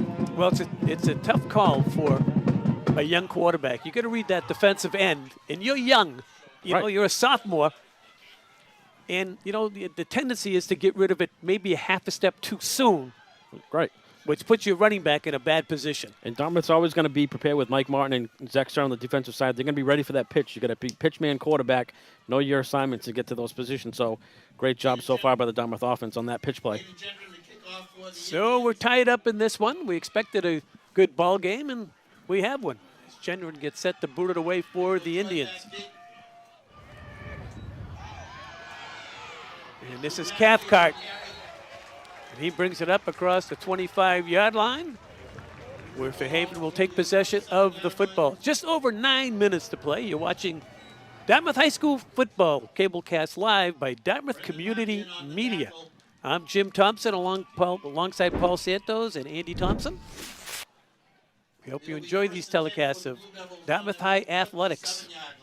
So just joining us, a 35-yard touchdown run by Jackson Pond on the 3rd play from scrimmage gave Fairhaven the 7-0 lead.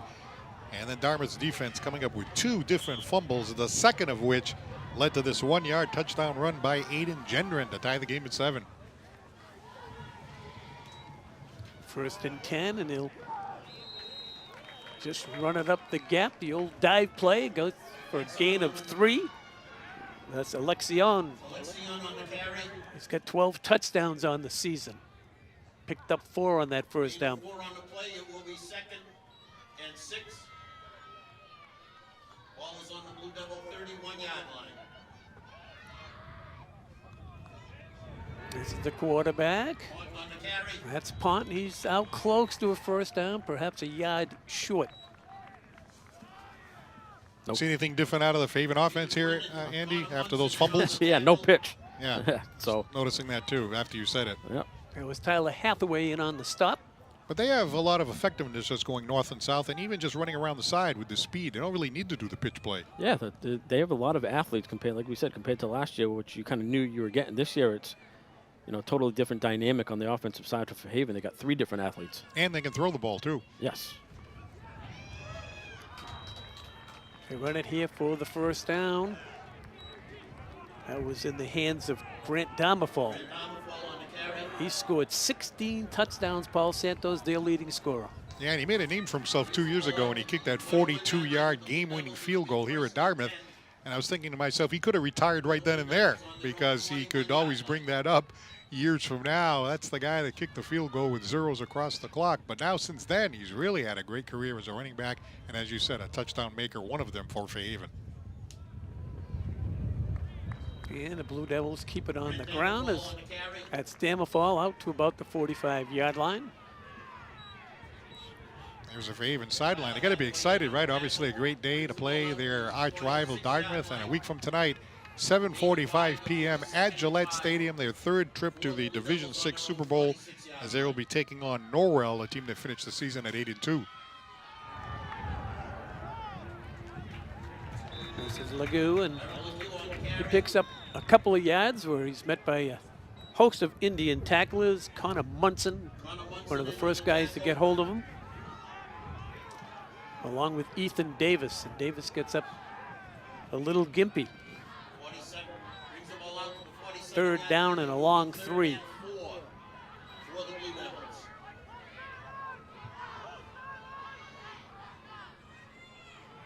This is Alexion. He skips out to the 50-yard line, but Paul Santos are going to mark him a yard short by the looks of it, by watching the officials. I got to tell you, if I'm Fairhaven, I'm going for it here. 1 yard, right? You're at the 50-yard line, and you've got the athletes to do it. And that's what they're going to do. 4th and 1.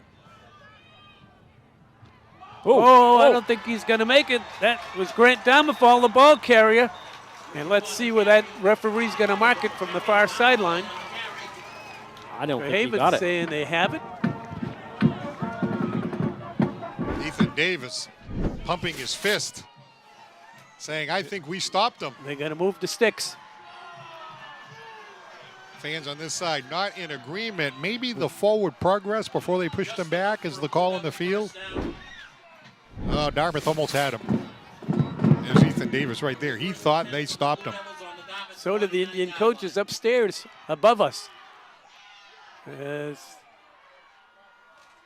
quarterback handed off that time to Legou, and he's out for a gain of 7. Legu's been a starter, what feels like 3 years or something like that, because he's been around for a long time, 15 touchdowns on the season, and seems like he's a lot bigger and stronger than he was when he was a sophomore, and of course that's obvious in a way, but he's really improved. That Fairhaven coach along the sideline, I think he's saying that the coffee wasn't hot. Doc Nunes' band runs the concessions. Oh, that's what it is. Yeah, I've never seen a assistant coach. Usually they're mild-mannered, but that guy was awfully excited. They keep it on the ground, and that should be enough for a first down. Well, you know, the emotion's running high. You get excited. The adrenaline's flowing. And look at that big crowd across the way from Fairhaven out here enjoying this game. 45 degrees and sunny here at Dartmouth Memorial Stadium. So that was enough to move the chains across the way. Game is tied at 7. Just over 4 minutes and 40 seconds to play in the opening half. We have ourselves a thriller here at the stadium. And they pitch it. This is Legou, still on his feet. He's out for a gain of 15 yards and a first down. Well, starting to have some success with that pitch now. Dartmouth blocked it up for the first half, most of the first half. Now they're getting some success, and kind of out there on no man's land is Alfonso trying to take the pitch and the block on. So it's a very successful play when they run it. Dartmouth's done a pretty good job today of blocking that up, but this drive so far, Fairhaven's got this pitch on point. 1st and 10. Put it in the hands of Grant Damafall once again. Connor Munson, the tackler for the Indians. Grant Dartmouth last week, a big game in that state semifinal, 53 yards on 14 carries. Another part of this big Fairhaven offense. You get a look at the young man there, and as we pointed out, the 42-yard field goal 2 years ago, but has really turned into a great running back for this Fairhaven team on their way to the 3rd consecutive Super Bowl. Okay, fellas, what do you say we do a senior spot? I think that sounds like a good idea. Okay, let's go to it.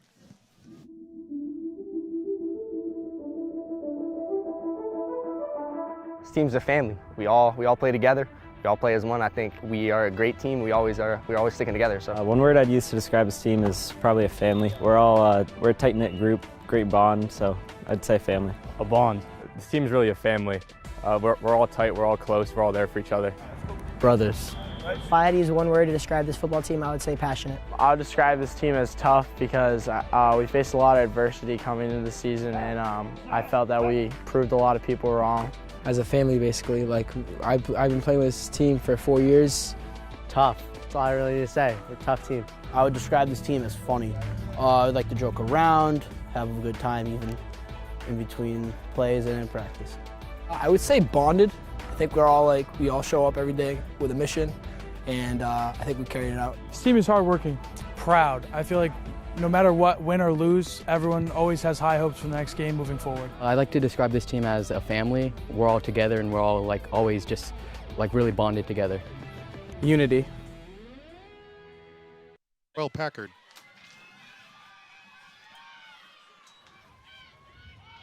Back to the action, and this is fumble. Legou, and the ball is out. Fumble on the play. Recovered by the Blue Devils. Wow, almost number 3. And that would have been second in the red zone for them as well. So tough break for the Indians, not being able to recover that fumble. So that sets them up at first down and goal just inside the Indian 10-yard line. Fairhaven looking to take the lead. Time running down here in the second quarter. They hand it off to the big guy, Alexion. Alexion on the carry. Plunges his way out for a couple. Blevins in on the tackle. Blevins in there for the Indians.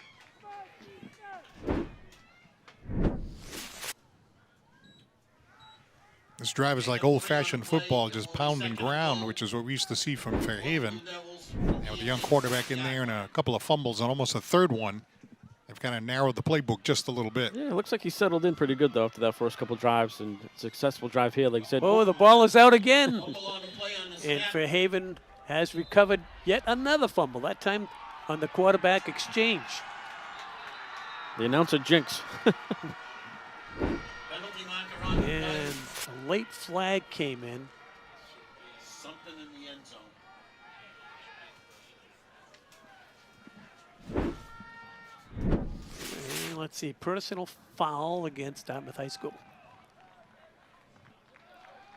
Didn't see what happened, but there's been a lot of pushing in the secondary on a lot of these plays. So you can see both teams kind of chirping each other and some pushing and shoving. So maybe the referees are trying to clean that up and not get this out of control for both teams.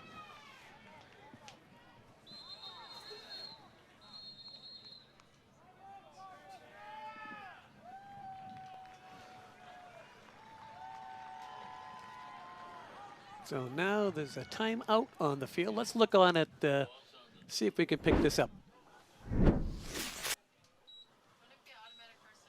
it should be. There's no automatics. It's not like college. Well, the ball is placed right now at the 2-yard line.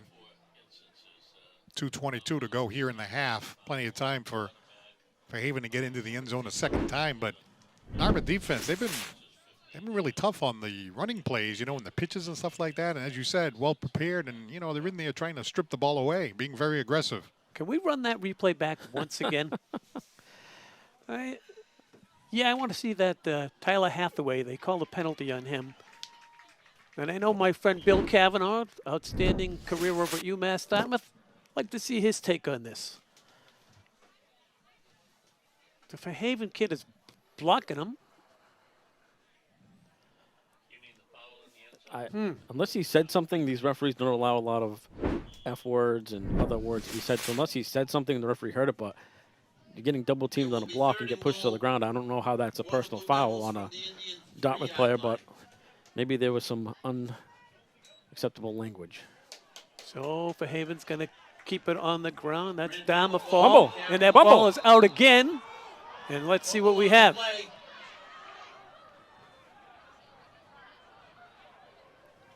The referee has the ball, but there's no signal yet. Sam Blevins in on the tackle. Look where he's got the ball placed, inches away from the end zone. Ooh, I don't like that call. I think that was a fumble. Fairhaven's going to get right back up to the line of scrimmage. Look out for the sneak. And Lamontang is in there at quarterback, and he sneaks it in for the touchdown. And he's got a lot to say.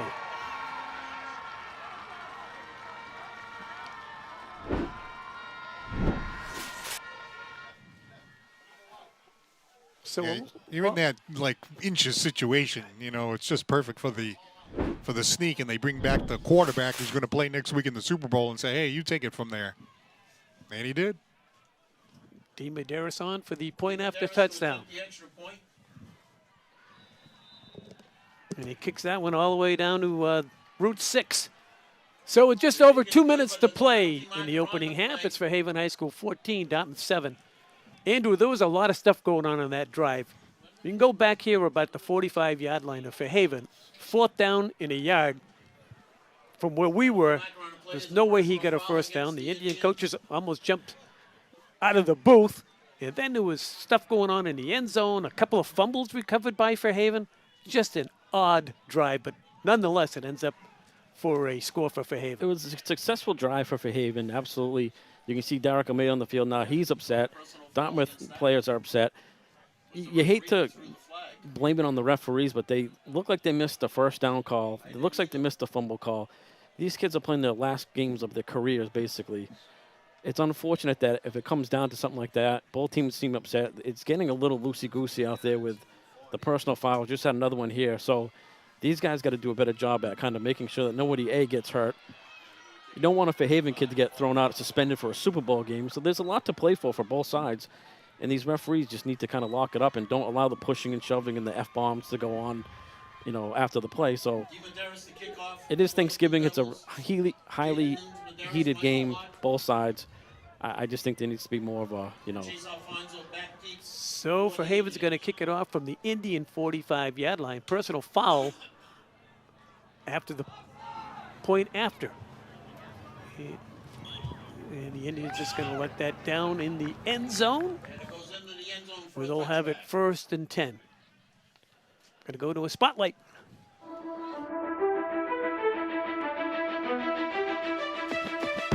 Hi, my name is Michael Hout. I'm a running back and linebacker. I would like to wish a happy Thanksgiving to my family, friends, girlfriend, and my coaches and team. I would like to thank Coach Z because ever since my sophomore year, took a chance on me, and he really helped develop me and helped me gain confidence over time. My best memory in a Dartmouth uniform is junior year, getting revenge on Milton in the playoffs and beating them.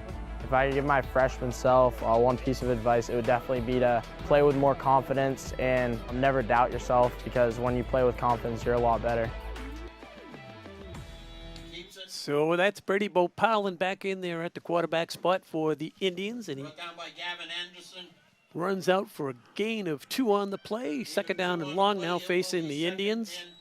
Under 2 minutes to play here in what has been an exciting game. In a game a little roughhouse as well, Paul. Yeah, I got a little rough that last drive. And, Fairhaven put together a good drive, 90 yards. Started at their own 10-yard line and got that 4th down call that you alluded to before.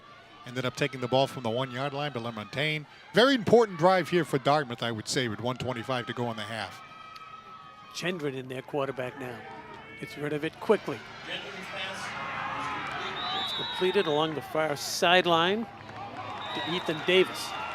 Another flag. And another flag flies. Well, Davis was pretty much done with the play when Fairhaven continued to manhandle him a little bit.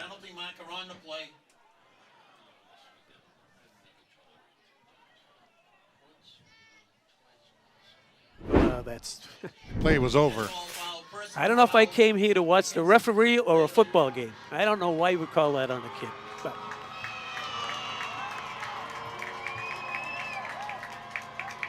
and Paul, I think this all started by that assistant coach walking out in the middle of the field, screaming across the way here and screaming at the referee. And since then, that's our 3rd personal foul. Right. Perhaps the officials are thinking, you know what, maybe we'll try to clamp down a little bit to try to get the game back on the rails a little bit. So, yeah, that's the decision they have to make, not to overcall some of the stuff. There's a jet sweep, and that's going nowhere. Davis was the ball carrier. The Indians try to rush up to the line of scrimmage. 45 seconds and counting in the half. Gendron looks. Now he's going to run with it. And he's not going to get very far. Gavin Anderson on the stop for the Blue Devils. Now, Gendron doesn't have a lot of speed, but he put his shoulder down that time and used his strength. Gendron Pick up 5. Got him. Near sidelines, got a man out here. It's caught. And he stayed in bounds. Jaden Nunes-Medeiros with the grab down there at the 21-yard line. 18 seconds to go here in the 2nd quarter. Nice pitch and catch there. I think if he knew where he was in the field, I think he could have kept his feet and gone in for an untouched touchdown. But regardless, a heck of a catch down the sideline by Jaden Nunes-Medeiros.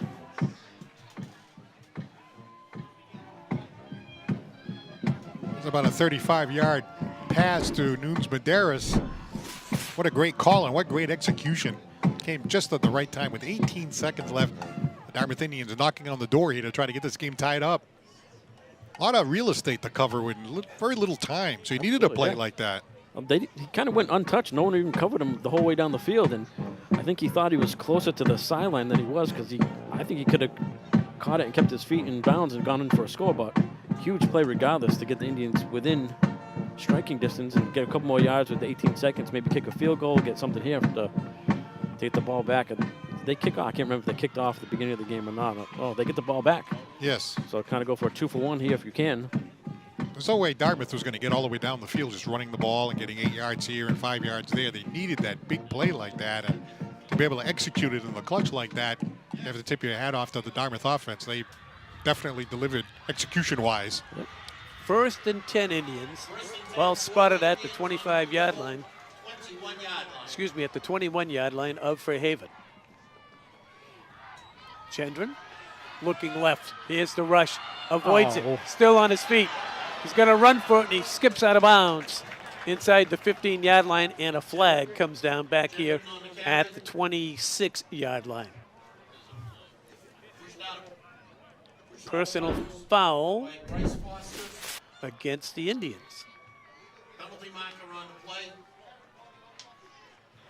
They're calling an illegal hit against the Indians. Illegal hit to the head. Personal foul. Personal foul. Hit to the head on the Indians. Well, emotions running high here at Dartmouth Memorial Stadium. Kind of started on that last drive where Fairhaven came down 90 yards and some extracurricular activities picking up. Now the officials are maybe responding a little bit, throwing flags. Various situations trying to slow things down a little bit in terms of the extracurriculars. But look at this now. The Indians knocking on the door to try to tie this game up. The ball's all the way back at the 36-yard line. Pretty much out of field goal range, too. So the Indians will send 5 wides to the top of your screen, 1 down here at the bottom. Gendron. Got time, throws, far side, jump ball. We got it. Touchdown, I believe, Indians. They're going to say, they may say he's down.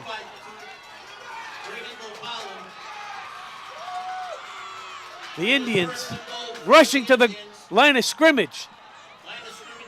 And he's offside, and a too. flag comes in late. The Fairhaven player did not get to the line of scrimmage. And now they call it against the Indians. These referees are god-awful. My goodness gracious.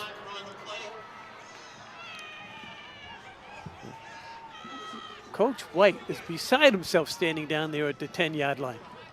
The Fairhaven player wasn't at the line of scrimmage. Look at him, 68. Look at You're 68. still running back. He's running back. Oh, dear goodness. And that ref threw a late flag. And I think Ricky's beside himself.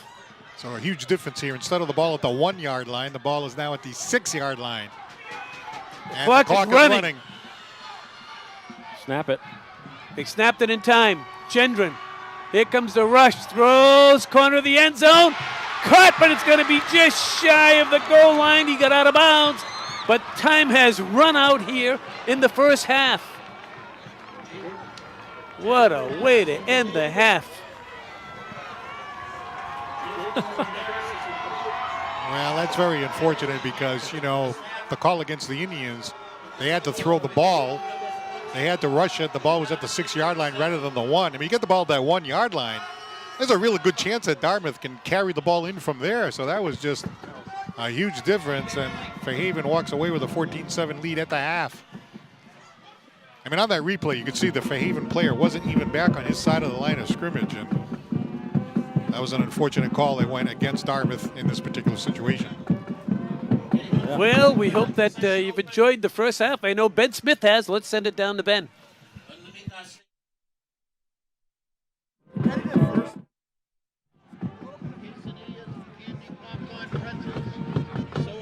And both sides defensively have played a heck of a great game so far.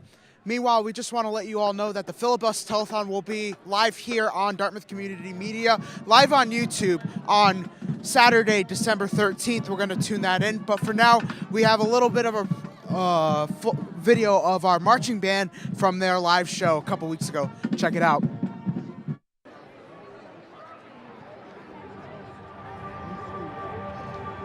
Like a lighthouse cutting through the darkness, we too must find courage and clarity to navigate the uncertainties of life.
In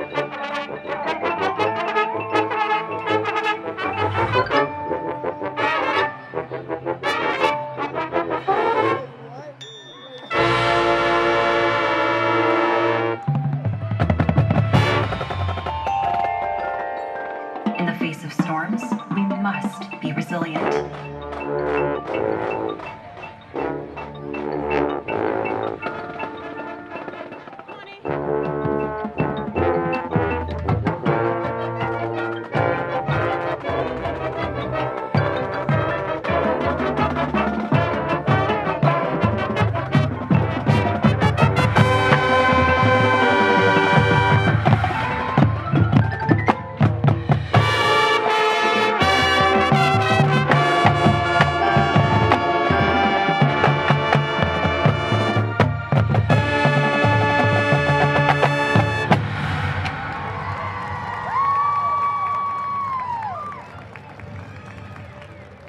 Like a lighthouse cutting through the darkness, we too must find courage and clarity to navigate the uncertainties of life.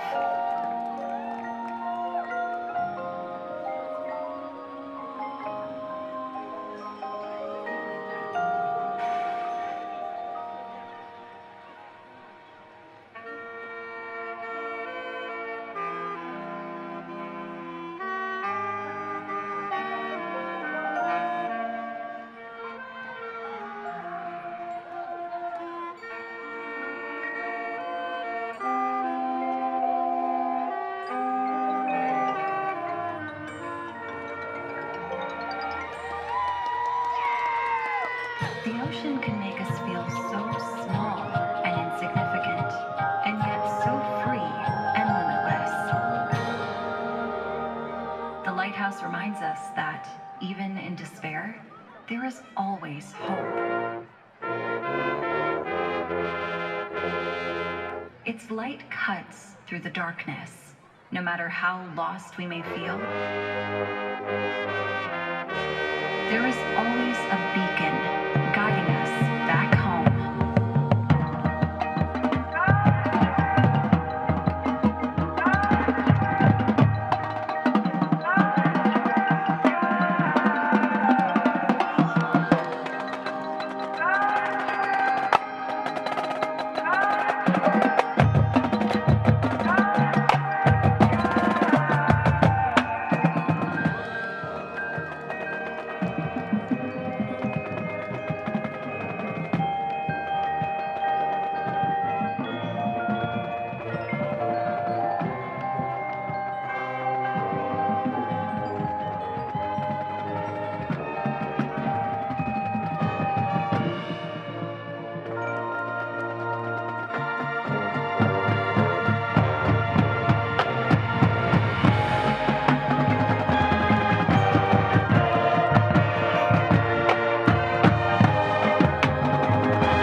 all the conspiracy people call. Well, welcome back to the stadium. Jim Thompson alongside Paul Santos and Andy Thompson. We've seen quite a first half for Haven on top, 14-7, and there's been some controversial plays. There's been a lot of chippiness. The game started out for Fairhaven on a 3-play drive, basically, for a touchdown, and then it's just been fun and games since then, Paul. Well, the way the half ended was pretty wild, right? You had this long 35-yard pass from the quarterback. There he is scrambling, and he throws it down the field. And who's there but Bo Parlin with a 50-50 ball? Really, he was outnumbered 2-1. Gets the ball down to the 1-yard line. And then when Dartmouth tries to spike it, see number 68? They're trying to spike the ball. Number 68 is not even onside. And somehow they called a penalty against Dartmouth. That brought the ball back from the 1-yard line back to the 6-yard line. And then that forced Dartmouth into a passing situation, which really was big because they could have run the ball in from the 1-yard line perhaps. And then when they finally ran the ball and they finally ran the play, the pass goes down to Nunes Medeiros, and he just couldn't get into the end zone. He was at the 1-yard line as time expired. So a very difficult way to end. I think the fact that they missed that call where the Fairhaven player was still on the other side of the line of scrimmage, that really hurt Dartmouth's offense right there, having those play the 6-yard line rather than the 1-yard line. Talking to one of the referees up here in the booth, one thing I've noticed in this game, and I very rarely see it, but there's a lot of chippiness coming from across the way from the Fairhaven bench. Coach Almeida's way out on the field. The assistant coaches come out on the field. And I was talking to the official, and I only coached for a few years, but under Coach Kavanaugh. And he had one rule on the sideline. We had more than one. But if anyone's going to do the talking, it's me. Coach your players and keep your mouth shut. But ever since that coach came out on the field, Andrew, it seemed like it riled both teams up. And all of a sudden there were 3 or 4 flagrant fouls called between both teams.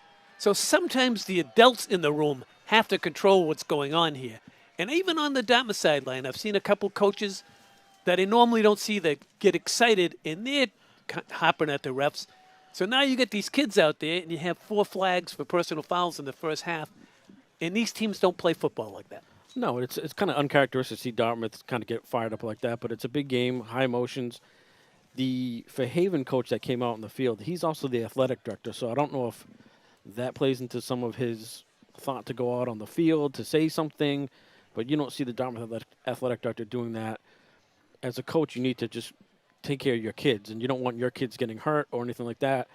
You can't run your program or run a team kind of running that way. And Derek Almeida is a very intense guy, very good coach. As you can see, 3 straight Super Bowls. Very disciplined team, but you kind of go in your emotion of your coach. If you're out there hooting and hollering, these are high school kids. They're going to think they can do the same thing. So it's kind of that. You know, and same for the Dartmouth kids. You know, they see their coaches getting riled up. You can hear the coaches chirping. They're going to start chirping because they think so. So the referees have kind of caused a little bit of a chaos on both sides. So hopefully in the second half it'll be a exciting second half, and maybe both coaches kind of told their teams, hey, we're going to calm down. Everyone's got to calm down. Fairhaven also has one more game to go. You know, an ejection or something like that, you're out of the game. So it'd be unfortunate for a Fairhaven kid to miss a Super Bowl over emotions. I agree. Paul, we've had a good game thus far, 14-7 for Fairhaven. About what we thought. Yeah, a lot of big moments in this game. Fairhaven came out like a house of fire. 3 plays from scrimmage. They had an Alexion 35-yard run that set them up in enemy territory, and then Jackson Pont, a 35-yard touchdown run, and an extra point by D. Medeiros, 7-0 Fairhaven. Dartmouth turned them over twice. 2 fumble recoveries, one by Tom Palatroni after a big hit by Quinn. Whatnot turned into points at that time, but then there was a second fumble recovery, and that was by Phelan Rothwell Packard. And that did turn into points for the Dartmouth Indians. They got the ball at the enemy 5-yard line. Aiden Gendron then took it in from the 1-yard line, kind of did the old quarterback sneak using his size and strength. With the extra point, a 7-7 game. And then Fairhaven came back, put together a 90-yard drive all the way down the field. Got the benefit of a first down at the 50-yard line when they went for it on 4th and 1. Their main quarterback, Evan LaMontagne, came in to carry the ball from the 1-yard line. And with the extra point by D. Medeiros, a 14-7 lead in favor of Fairhaven. But how about the wild finish of the half? A long pass to Nunes Medeiros, 35 yards, got them down to the 35-yard line.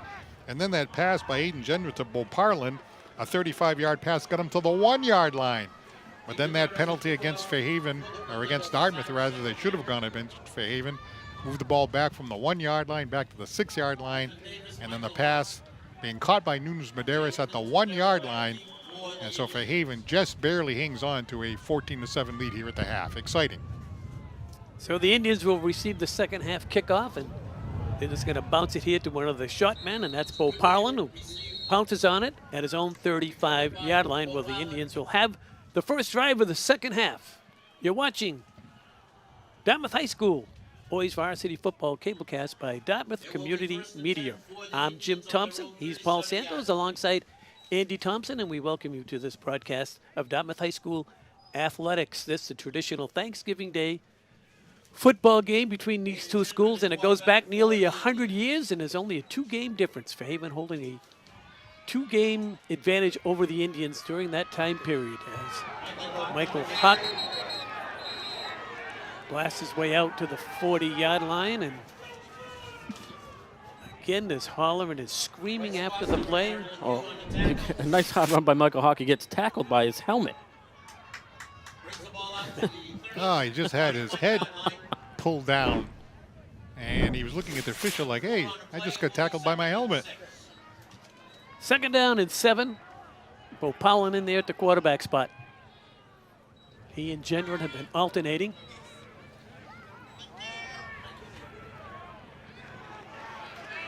And this is Alfonso. Now Alfonso's out close to the first down, but I believe they're going to spot him about a yard short, so it'll bring up third down. And just a little bit to go here for the Indians. Well, actually, that referee on the far sideline had the ball spotted a yard short. The guy on the near sideline spotted it differently, but the Indians will take it. You take a look at number 10 right there. He is a junior. Getting a lot of calls to his number. Chase Alfonso, the Dartmouth running back. And Parlin was awaiting the snap. A couple of his linemen beat the hike, and that'll cost the Indians 5.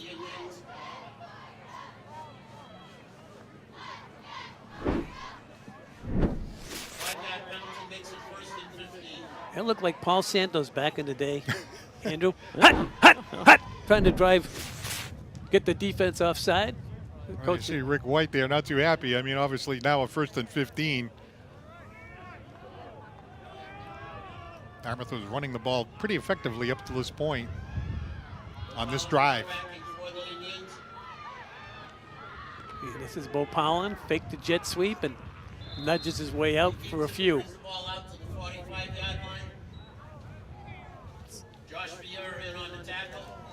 Well, so far we've seen Aiden Gendron throw the ball down the field successfully a number of times. 35-yard pass to, obviously, to Brady Bo Parlin right at the end of that half.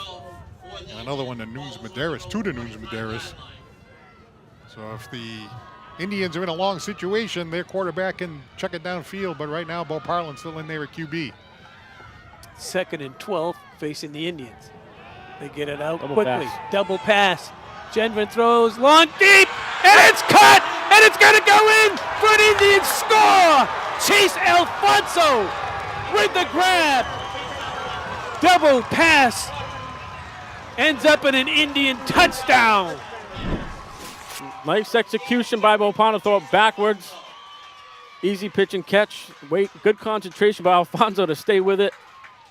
Big play to get right back into this game early in the second half. Huge play for Dartmouth to get right back in it.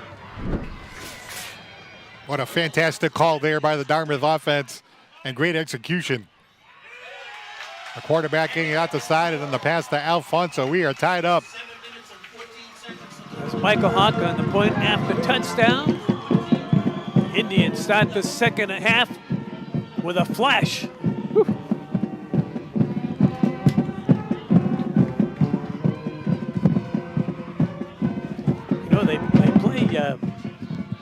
Gendron sometime, I guess you could call it an H-back, but that time they split him out.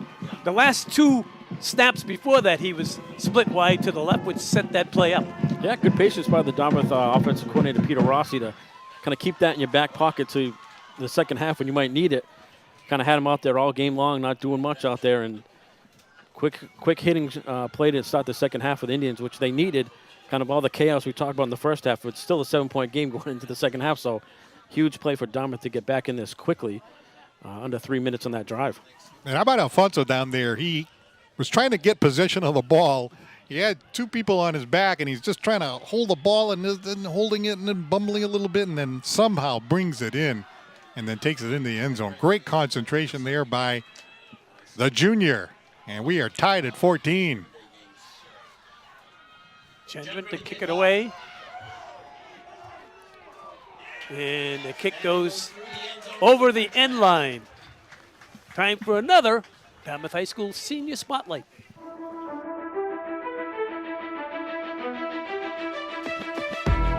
Hi, my name is Tyler Hathaway.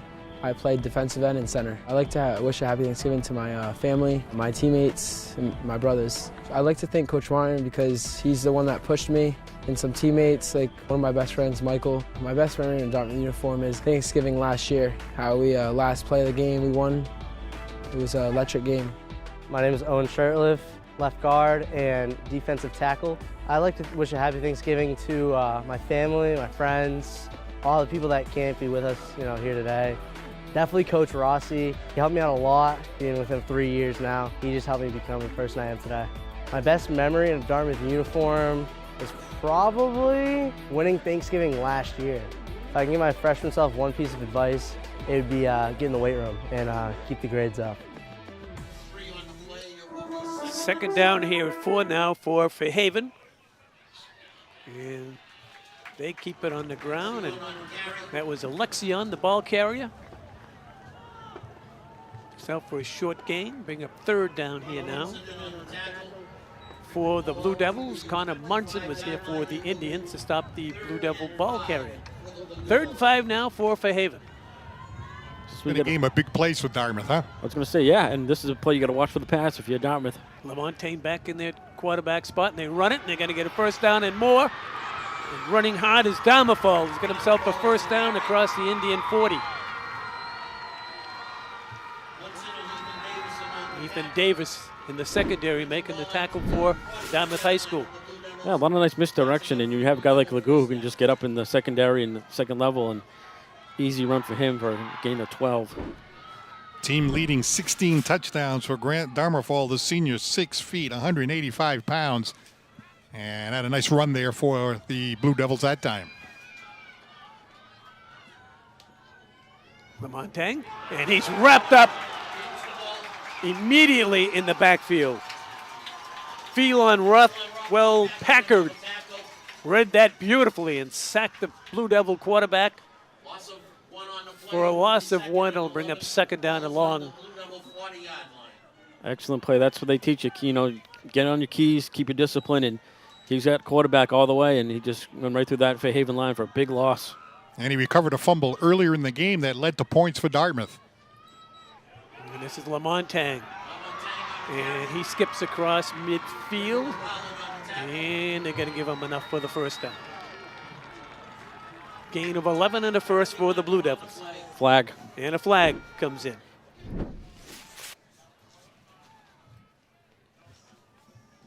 So the referees will discuss. And they're going to back the Blue Devils back. Yet another personal foul. By my count, that's 5 in this ball game.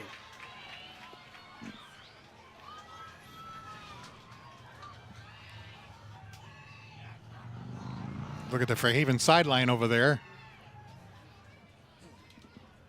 Getting some information from the officials. But yes, it's been a game with a lot of trash talking and a lot of extracurricular activities going on.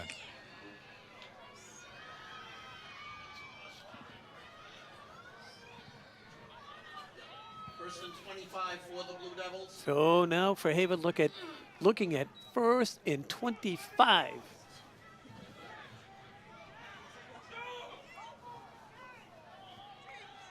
And now the official, you see him there at the top of your screen, and he's discussing something with the side judge. They got to move the chain, right? That's There's Coach. head coach Almeida, yep. And there's Andrews Tennant. Rents Andrews home. Nice guy, coaches at Fairhaven. And a good look there at Derek Almeida, the head coach of the Fairhaven Blue Devils. His team on their way to their third consecutive Division VI Super Bowl, which will be played a week from tonight at Gillette Stadium against Norwell. And Rick White is unhappy once again. He's normally mild-mannered. Talking to his staff up here above us. Whoa, whoa. No, it can't be 1st and 10. And the Indians do a good job up front. So the Indian coaches are screaming that the chains aren't right, as Alexion was the ball carrier. So it looked like the personal foul was after the play, so the chains should have stayed where they were. So it should have been 1st and 25 or 1st and 20. They didn't move the chain. They moved the chains and gave them a first down. They moved them back. Right. So now it's 3rd and 8. Good pickup there by you, Andrew. And there's movement at the line of scrimmage by Fairhaven. And that'll back them up 5.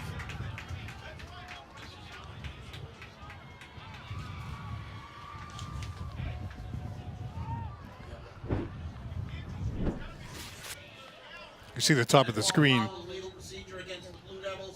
The right side of that offensive line, there was movement. False start. Moving back 5, and then you see Coach White on the Dartmouth sideline. A lot of experience right there.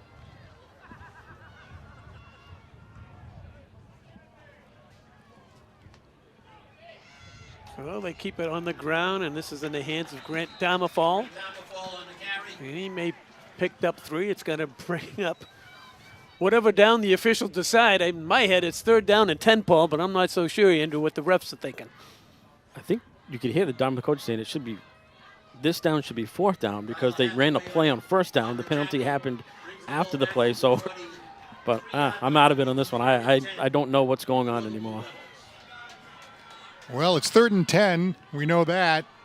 Really a passing down, but, you know, Fairhaven is capable of getting 10 yards on the ground, but they throw the ball a lot more this year than they have in the past. We'll see if they decide to go to the air or do something on the ground. And a timeout is called. Well, that was quite a big buildup you had there, Paul. That was pretty good. I was all excited, ready to go, see what was going to happen there, and all of a sudden he times that out. Well, I got an idea. We'll get you off the hook. We'll go to a spotlight. Sounds good.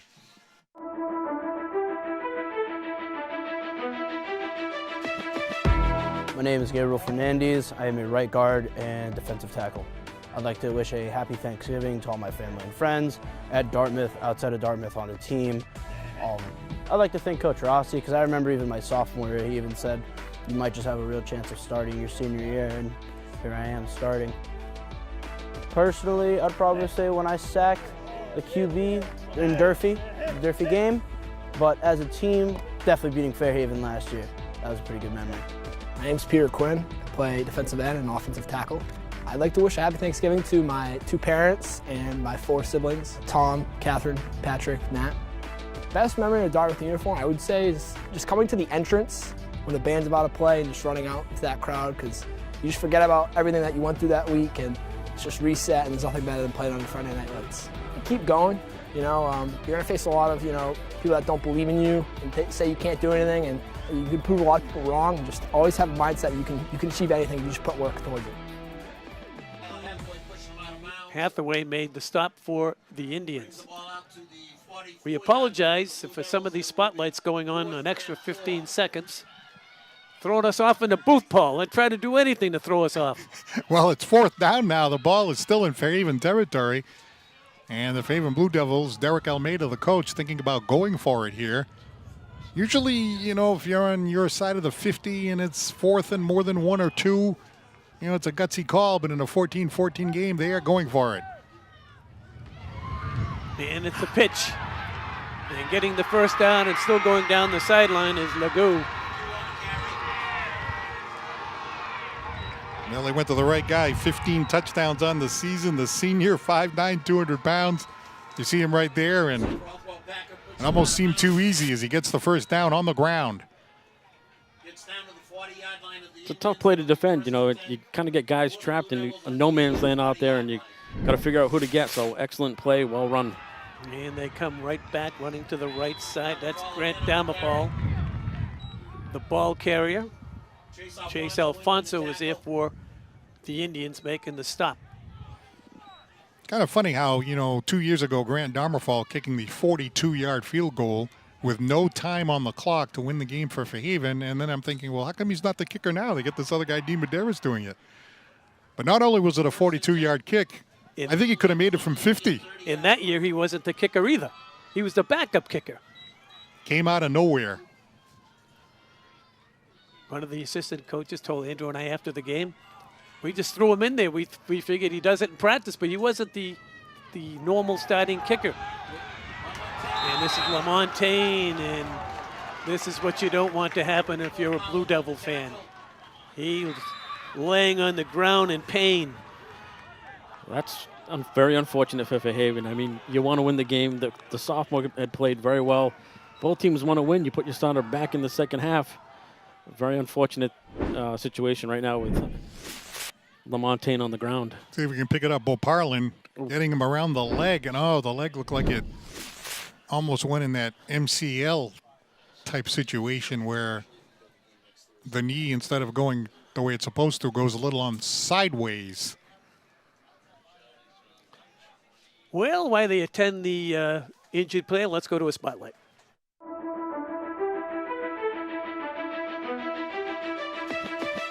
Hi, my name is Youssef. I play offensive right tackle and defensive end.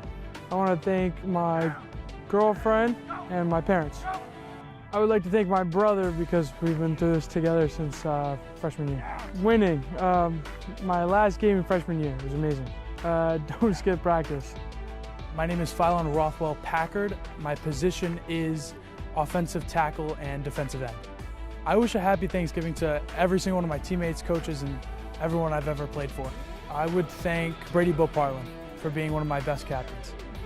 Either winning last year against Fairhaven or my win against Barnstable, I had a nice sack, and that was probably the best highlight of my career. Stop getting injured. So that was Alexion, the ball carrier, and Brady Boparlin with a solid hit. Jackson Pond is back in at quarterback for Fairhaven. He started the ball game, and all the folks in Dartmouth hope that Evan LaMontagne is going to be okay to play in next week's Super Bowl. It's the one thing we didn't want to happen to any of the kids from Fairhaven.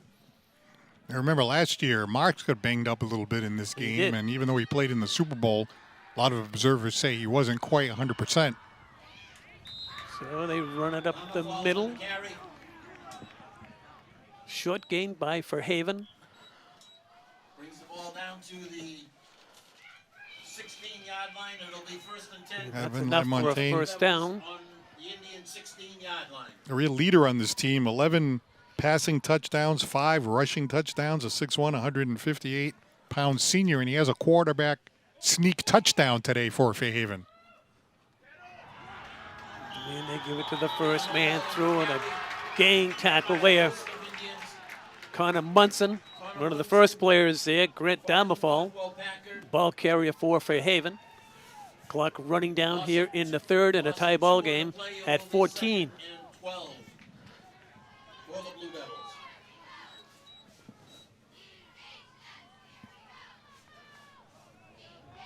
That's the VIP section right there. See that? I did. That's where you normally are. And they put it in the hands of Damafal once again, and the interior of that Indian defense all psyched up. Tyler Hathaway along with Quinn. A couple nice defensive stops there by Dartmouth. Damafal up the middle has kind of been their bugaboo in this drive. He's had a lot of success going up the middle, so good job. Now you got to watch the pitch if you're Dartmouth defense and secondary in this play. It's kind of been their Achilles heel going to the far side of the field. 3rd and 10 now. for a punt. Here's the pitch, and the ball's on the ground. And Fairhaven recovers. Legube recovered the poor pitch, and it'll bring up 4th down here for the Blue Devils. I'm thinking, Andy, about 4 fumbles today. 2 of them recovered by Dartmouth and a couple of them recovered by Fairhaven. Yeah, I mean, they were very lucky there. Unfortunately, they've given up the ball a couple times. But it's been the discipline of the ends and the linebackers for Dartmouth on those pitch plays. They've kind of caused some confusion and some kind of muck it up in the backfield. So a couple quick pitches or offline pitches, everything's got to be perfect for that play to work out successfully. So the third quarter has come to an end.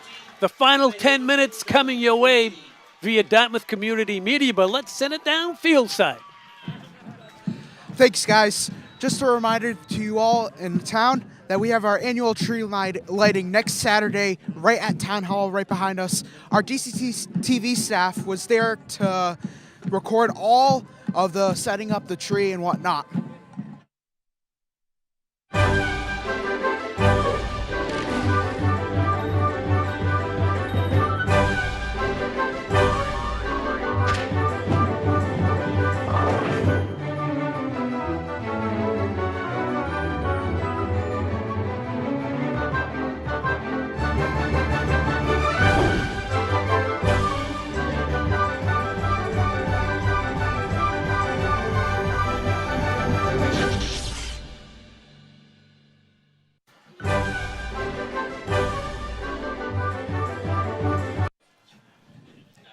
Well, that was very exciting. I don't know who the leader of that group was. I think it was you. No, I think it was, a joint effort. A joint effort. And we were in sync, We got moves. We were practicing, but Yes. Andrew's much younger than us. Synchronized dancers. That's before. I don't want to tell the people back home, but I went to yoga class a month before that to get ready for that. Well, I got to tell you, you look smooth. You got some nice moves there. Well, look at this. A big crowd, tie game, 14-14. And once again, we could have a game that comes down to the wire. They've come down to the very last play the last 2 years in a row. Lamontagne is going to throw. Oh. And it falls incomplete. Came up just a little short. Went down before the intended receiver. Big play by Peter Quinn off the end, deflected that pass. And it looks like they had some running room, if not for Peter Quinn making that stop. So a big defensive stand there for the Indians. Fairhaven basically controlled the whole third quarter in that drive. Yeah, absolutely. I mean, this is big for Dartmouth. Their defense has really played a good game here. And, if they kept Fairhaven sort of off balance, 2 recoveries of fumbles, 1 led directly to a touchdown. So the Indian defense has definitely played a solid game here against Fairhaven. This is Mike Hawk. Still churning those yards out. Finally got down to the ground. You got to remember, Paul, Fairhaven came into this game averaging 43 points per contest. Yes, and they started the game just like that, right? Getting into the end zone on 3 plays. And now Dartmouth has come up with some big plays, 2 fumble recoveries, that double pass play when Parlin passed to Gendron and then Gendron tossed it down 58 yards on that tremendous play to Chase Alfonso for the 58-yard touchdown strike that tied the game. 2nd and 6, and that time Michael Hawk not going anywhere. And there may be another injured Blue Devil, unfortunately, down. That was a solid hit on the Indian ball carrier. And unfortunately, there's a Blue Devil down. That's a 2nd injury in the last 10 minutes. And let's hope the young fella can recover and play in next week's game. That's very important. Time for Spotlight.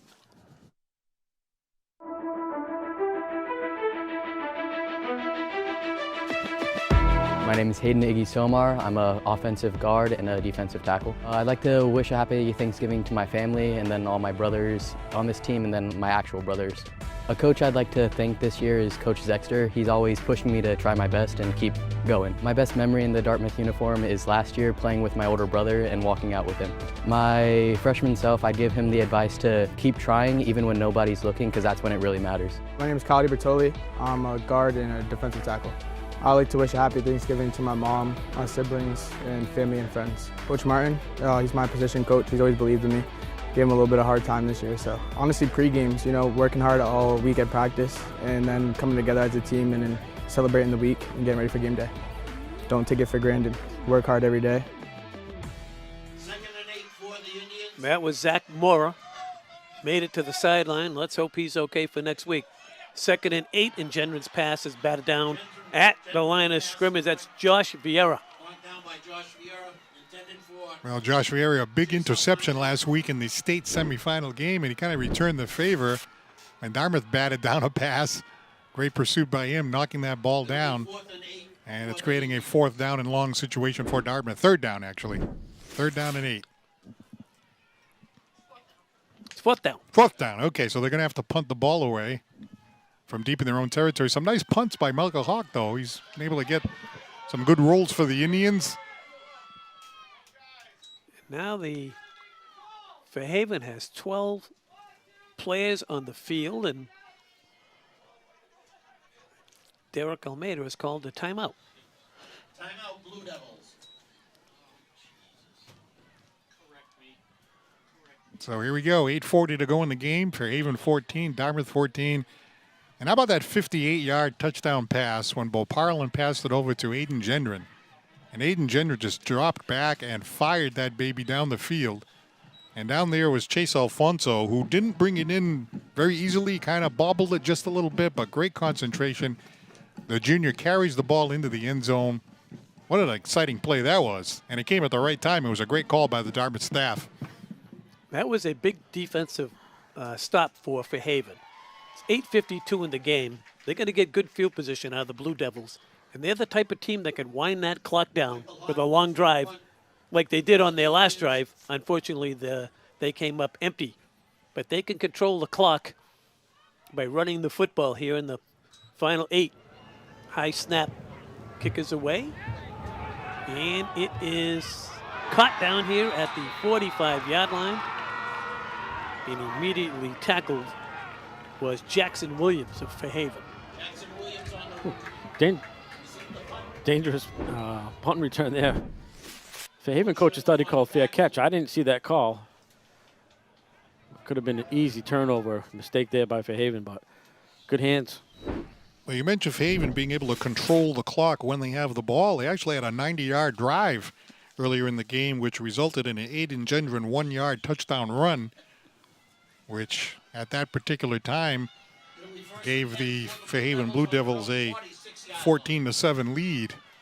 So yes, they are capable of grinding it down and winding that clock down.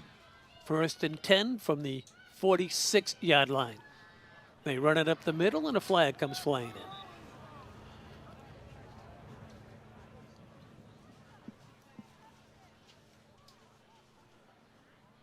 Dartmouth's defense have played them tough, though.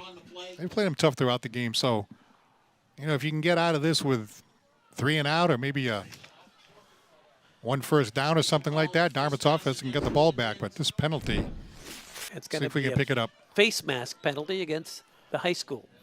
Looked like it was early on in the play. Just kind of grazed his face mask and gave a little tug by accident. So, quick throw by the ref. It's going to move the ball into Dartmouth territory. 2nd and 1 here for the Blue Devils. And they're going to pick up the 1st down. That was Legou, the ball carrier, but just watch that clock in the bottom of your screen, and that'll be Fairhaven's goal here with a tie ball game to try to eat as much time, Paul Santos, as they can. Absolutely. Capable of doing it. As you said before, they had a 90-yard touchdown drive earlier in the game. Ate up a good chunk of that quarter, and it ended with an Evan LaMontagne 1-yard touchdown run on a quarterback keeper, which at that time gave Fairhaven the 14-7 lead. And then Dartmouth answering back on that double pass from Boparlin to Gendron to Alfonso, 58 yards to tie it up. And there's the pitch, far sideline. Wrapped up immediately was Luke Cathcart.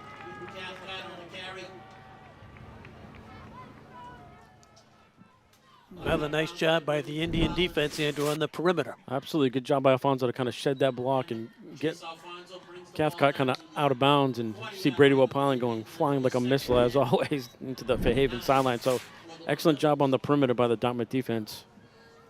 2nd and 9 now.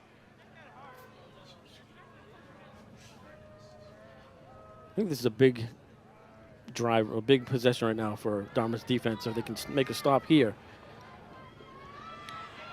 Punt. Hands it off to Legue, and he muscles his way down to the 35-yard line. Ethan Davis in on the stop, and he gets up slowly.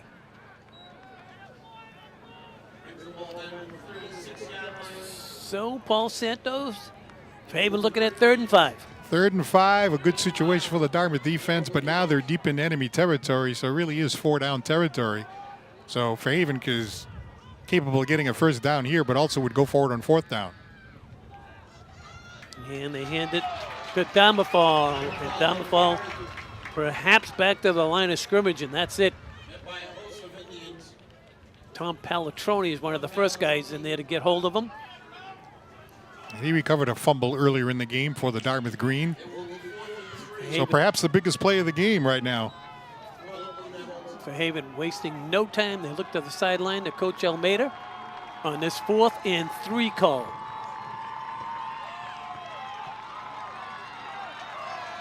Sophomore Jackson Pont.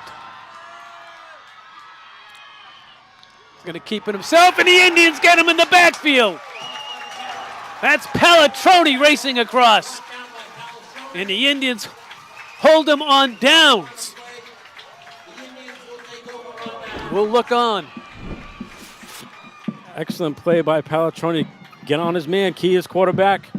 Makes the big tackle, brings him down. That's how you tackle. You know, you don't want to let him free. Good form tackle, excellent play, and he is excited to get the Dartmouth offense back on the field with 6:38. This sophomore quarterback, Jackson Pont. Great future for Coach Almeida in the Fairhaven program. Very impressed with his play here this morning. Here's Gendron looking far sideline. Just overshoots his man. Nunes Medeiros, the intended receiver. Back there with Luke Cathcart. Good look at the junior Gendron. Go ahead, Paul. Yeah, Gendron, 12 touchdown passes on the year, 4 running touchdowns, and has the ability to throw the ball downfield. Participated in that 58-yard pass when Boparlin from the quarterback position passed it to him laterally, and then he threw downfield 58 yards. Has a really good arm. Interesting to see the Indians throwing it on 1st down there. I mean, if it's successful, you catch them off guard, you say, wow, that's great. But now you're in a 2nd and 10, and you could put yourself in the hole pretty quickly. Well, they went 3 and out in their last series. Now they're looking at 2nd and 10, and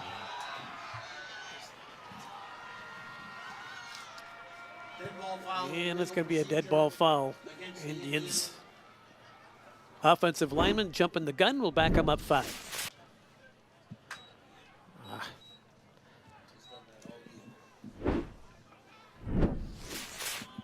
6:32 to go in a tie ball game. 2nd down and 15 facing the Indians. Well, Fairhaven's done a really good job this game of shutting down Michael Hawk as well.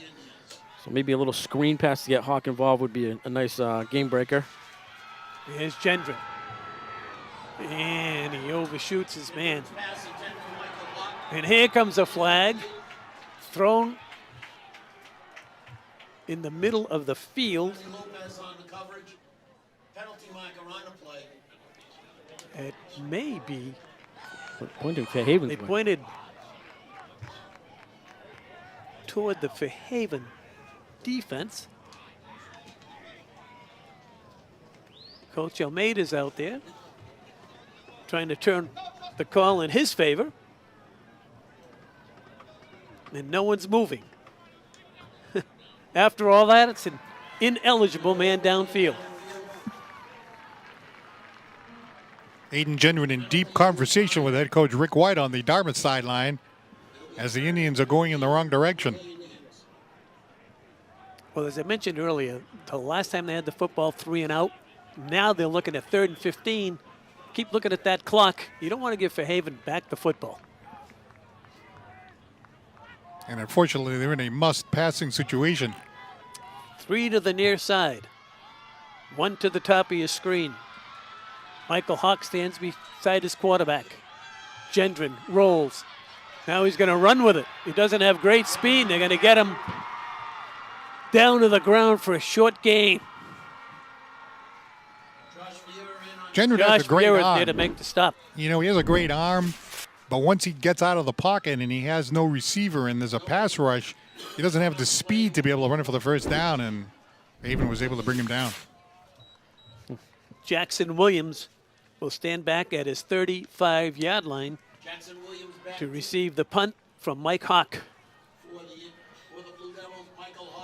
And these snaps have not been very good from the Indian center for most of this ball game. This one's a good one. It's a nice high punt. And nearly fumbled, but caught. And Fairhaven will have it 1st and 10 with 5.5 to go in the ball game. We're tied at 14 apiece. What are you thinking, Andrew? Fairhaven's got the ability to go right down 5 minutes and 31 seconds, take it down to the wire like they've done a couple years past. Dartmouth's got to come up big again one more time and try to get a big play. So, you know, you got to be on your keys. You got to play the quarterback and the pitch man. You can't get a big play. But this is kind of Fairhaven's, you know, bread and butter. 5:30 to go. They can just wind this clock all the way down to a game-winning field goal or a touchdown. And they got a young quarterback in there that's played really well in Jackson Pont. And this is Pont, the ball carrier, and Indians stand him up. Connor Munson there for Dartmouth High School. Led by Connor Munson and Ethan Davis. Jackson Pont, the sophomore quarterback, got the first touchdown of the day for Fairhaven, a 35-yard touchdown run on the 3rd play from scrimmage, which gave Fairhaven the lead at that time. 2nd down and 7 for the sophomore quarterback. Pitch. Got running room out there. Going to be close to the 1st down. That's Cathcart, the ball carrier.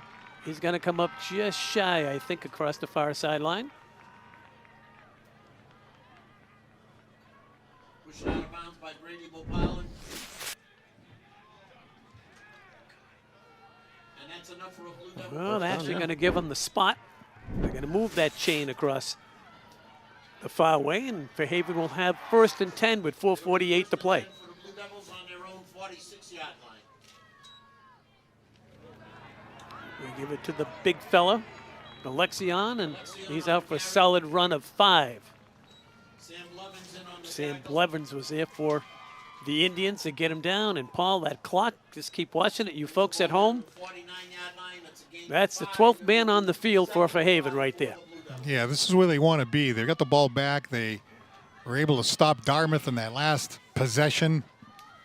Now they're hoping they can just go down the field slowly and get into the end zone in the final few seconds of the game. But Dartmouth has stopped them before. They stopped them the last time they had the ball, so they have to kind of build on that. Here's the pitch. Far side, Cathcart. Skips inside the 45. They're going to mock him right there. 1st down, 3rd down. At the 45-yard line, it will be 3rd and 1. So they spot the ball just short of the marker.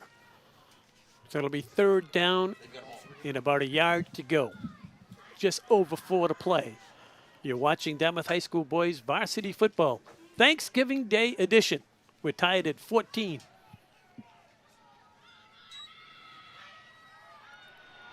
And that's Domafall, and he's got himself a 1st down. Push the ball inside the Indian 40-yard line. Blevins once again there for the Indians, along with Quinn. But another first down and another Fairhaven player down.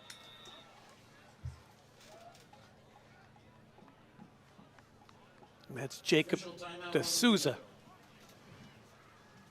You don't want to see that for sure. Dartmouth and Fairhaven really putting everything into this game. And Fairhaven, of course, has another game after this. The Super Bowl 1 week from tonight at Gillette Stadium.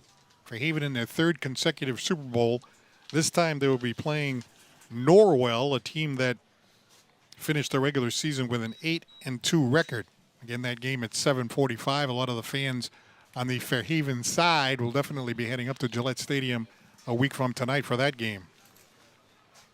Jacob D'Souza does walk off the field under his own So it looks like D'Souza is walking off the field okay as the Fairhaven Blue Devils regroup. By the way, Dartmouth has all 3 of their timeouts. They haven't used any of them yet, so as we continue to wind down. And Fairhaven has 1. We continue to wind down, and Dartmouth will have the opportunity to at least have those 3 timeouts in their pocket if they need them, which they do need them. We'll see when they may be calling them. So we're looking at 1st and 10 for the Blue Devils. We're tied at 14. Punt in there at the quarterback spot. He's a sophomore. Trying to move his team down in scoring position. And they hand it to the first man through, and that's a gain of 4. That's Grant Domafal. Runs right into Blevins once again. Gain of 4. 2nd down and medium to go now for the Blue Devils as they continue, Paul Santos, to chew that clock. As long as you're gaining something, 3 yards, 4 yards, that's enough. 4 down territory now. Hand it to the first man through and pushing the pile and getting enough for the first down. And that's Grant Domafal. 16 touchdowns on the season for Domafal. But that may have been one of his best runs of the season. Keeping possession of the football under 3 minutes to go. Picking up that first down.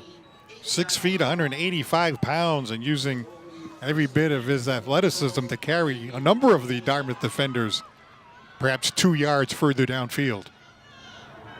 This is the quarterback on the keeper. Bounces off one tackle, but not the next. Flag again. And a flag comes flying in.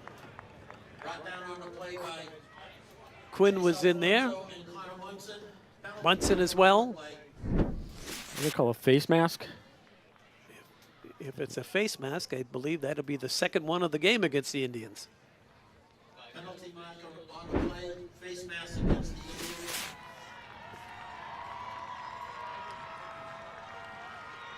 So that'll spot the ball at the 21-yard line.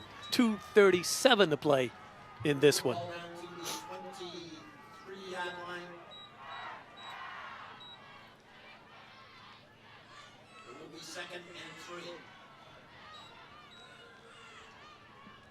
Fairhaven knocking on the door. We pointed out the last 2 years in a row, this game came down to the last play.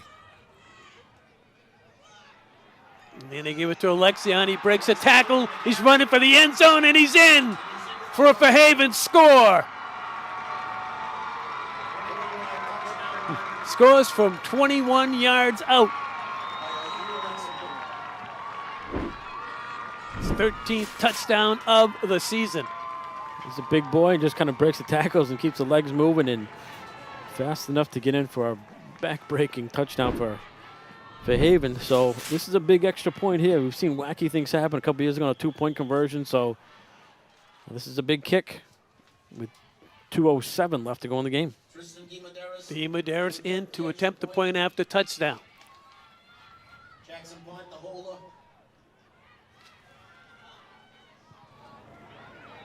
And the kick is up. And the kick is good. And with 2:07 to play in the ballgame, Fairhaven takes the late lead at 21-14. But I'll give you a scenario. You think the Indian staff is happy that they scored because they could have chewed the clock out, scored ran out the final 2 minutes. Now at least they have an opportunity with 2 minutes to go to try to get their own touchdown. Just a thought. Yeah, I was thinking the same thing during that drive. You know, they get down inside the 20 with the penalty. It's one of those situations where they're going to milk the clock right to the last second, not give you a chance. You've got a lot of senior guys out there with, Davis, and you got Jay Nunes-Medeiros, you have Bo Pollen, you have guys, Michael Hawk, you have guys who can make plays, big plays to get down the field. So I guess in this situation, if they were going to score, you got 2 minutes and 3 timeouts to go down the field and try to, tie this game up. Or if you're Ricky White, go for 2, try to win the game, for the seniors. So it's an exciting 2 minutes to go in this game. Yeah, it felt like they were going to score. So if they're going to score now. 2:07, 3 timeouts for Dartmouth. Indians on the return. And it's a solid return by the high school. That's Ethan Davis. Got to give the Indians pretty good field position. And here comes a flag. Oh, that's going to go against the Indians. On Chase Alfonso. That's too bad because that was a nice return there by Davis. Potentially was giving Dartmouth this terrific field position. There's Davis. That was a nice return by him. 2 minutes left. Dead ball foul on sportsmanlike conduct. Well, that's going to back the Indians up. They had good field position on the return. Against the Indians.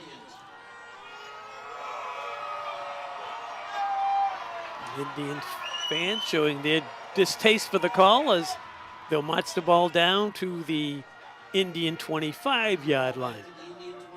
What a huge difference. 2 minutes left on the game. Instead of starting, at the 35, you're all the way back to the 20. All the way back to the 25 rather than the 40. So a lot of green to get to the end zone. So Gendron has 2 minutes. Get his team into the end zone.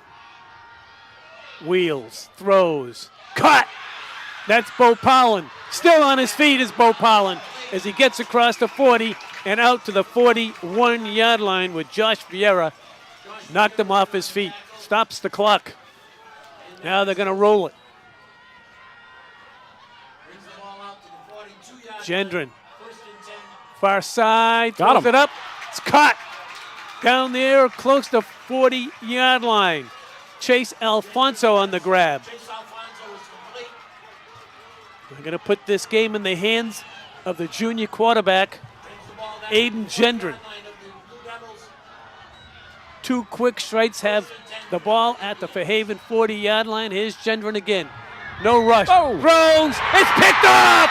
Picked up by Fairhaven. And falling to the ground is Jackson Williams. He had Evans just overshot him, had him right up the middle in the open window of the zone, and just kind of airmailed it right into the hands of Williams. Tough break for Dartmouth there. Ethan Davis was in the slot, just overshot him. They were moving the ball down the field very effectively. A nice pass to Brady Boparlin, followed immediately by another nice pass to Alfonso. And then this time the ball just a little over the head of Ethan Davis. Jackson Williams with a huge interception, only 1:25 left in the game.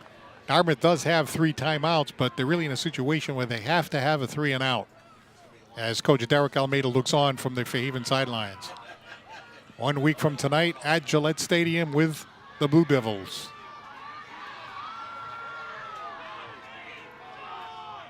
Trying to get his players positioned how he wants them, and now I think he's happy. And now the whistles blow, and a timeout is called by the Blue Devils. And that's their final timeout.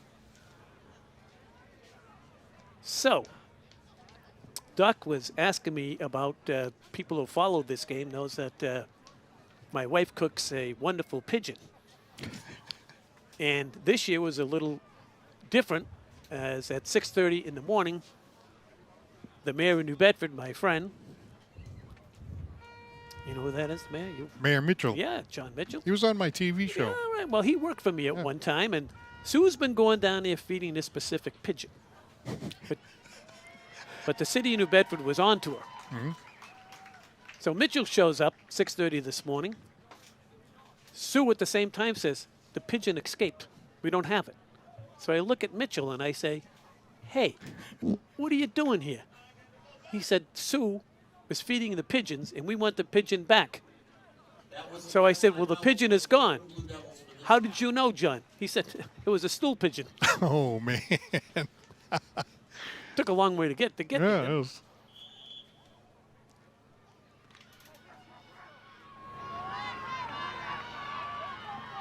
So here we go. The Indians need a 3 and out.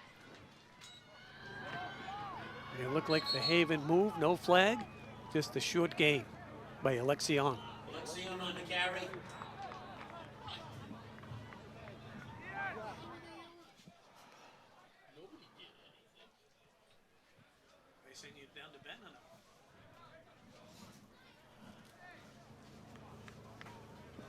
So a timeout is called by the Indians. They still have 2 left. So as I said, they're in a must 3 and out situation. And even then, if they have the 3 and out, there'll be very little time on the clock. But the game is not over yet. That big interception that just happened by Jackson Williams, that was a real dagger. Because Aiden Gendron, he was leading them down the field. He had 2 nice passes, one to Bo Parlin and one to Alfonso. It was looking good. Yeah, they were kind of going right down. And on that play, unfortunately, just kind of overshot Evans. He was open in the slot for another big gain. So unfortunate for Dartmouth's offense to kind of stall out on that last drive. But it's kind of been that way the last couple of games of the season. The Dartmouth defense has done really, really well keeping them in the games, but just been the offense kind of sputtered a little bit. It's kind of been the story of the last half of the season. Kind of a tall order, too, when you're in that situation where you have to pass repeatedly. Right, yeah. And, you know, Almeida and his staff are good coaches, and they know what's going to happen, and probably no surprises. But, you know, you have 4 guys who can catch and run, and you have Gendron who can sling it. It's tough to defend. 2nd and 7. And the quarterback's going to keep it. Not going to go very far. Connor Munson in on the stop for the Indians. And the Indians call an immediate timeout. Stops the clock at 1:17. 1 timeout left now for Dartmouth. Fairhaven has had trouble holding on to the ball. 4 times they've coughed the ball up and put it on the ground. 2 of those times Dartmouth recovered. 1 of those times led directly to a Dartmouth touchdown. So, again, you need the 3 and out, but, you know, get in there and try to strip the ball, because if they could force another fumble, that would obviously be huge. These turnovers are big. A couple of fumble recoveries by Dartmouth, and, of course, this last interception right here by Jackson Williams. And hats off to both head coaches in this one. First half was a lot of chippiness going on, whatever these coaches said at halftime. Hats off to both head coaches, because it's been a much smoother game, Andrew, here in the second half.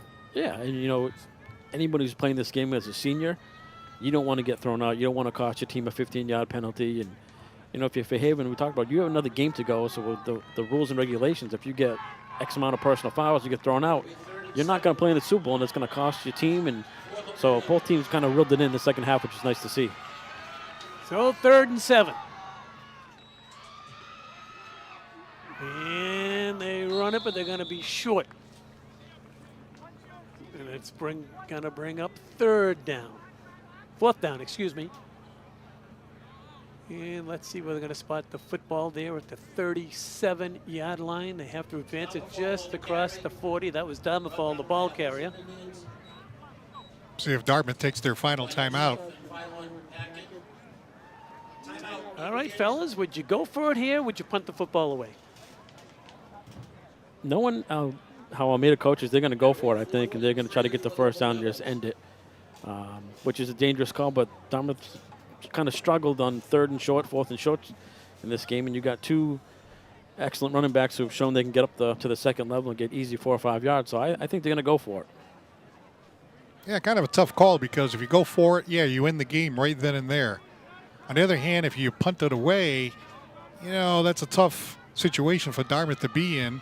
Just a little over a minute left in the game and no timeout. So even if you pass successfully down the field, you got to rush up to the line of scrimmage and try to spike the ball, which is very difficult, or pass to the sideline. So either way,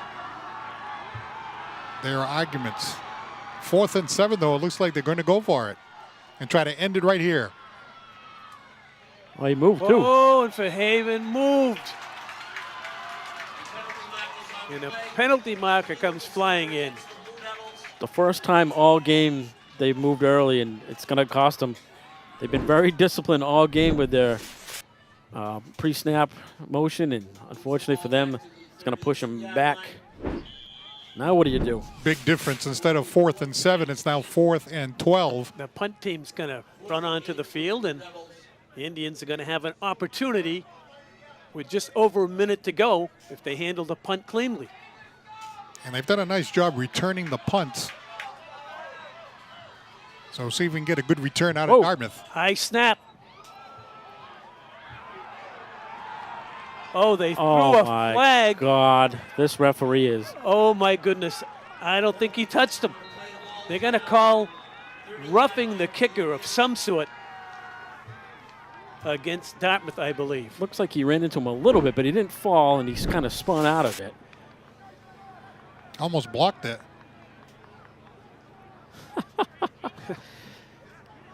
No, you can't call that. Just minimal contact. If anything, it should be running into the kicker. It should be 5 yards.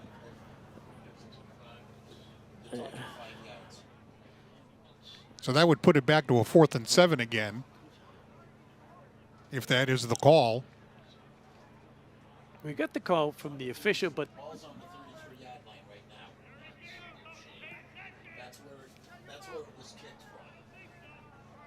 so the original spot of the football was at the 33. Let's see what the official has. Running into the kicker, Dartmouth. 5-yard penalty. It's only a 5-yard penalty, so they're going to replay the down. So back to 4th and 7 again. And the last time it was 4th and 7, they were going to go for it. Then when they had a false start, they went to 4th and 12, decided to punt. Now back to 4th and 7 again. 4th and 4. 4th and 4. 4th and 4, they're spotting it. Whoa. 4th and 2 where they spot the football. They run it, and they get themselves a first down, and that's going to be the ball game. Yeah, it was a 10-yard penalty, not a 5-yard penalty. So to create the 4th and short, Fairhaven goes forward and ends the game. First down for the Blue Devils.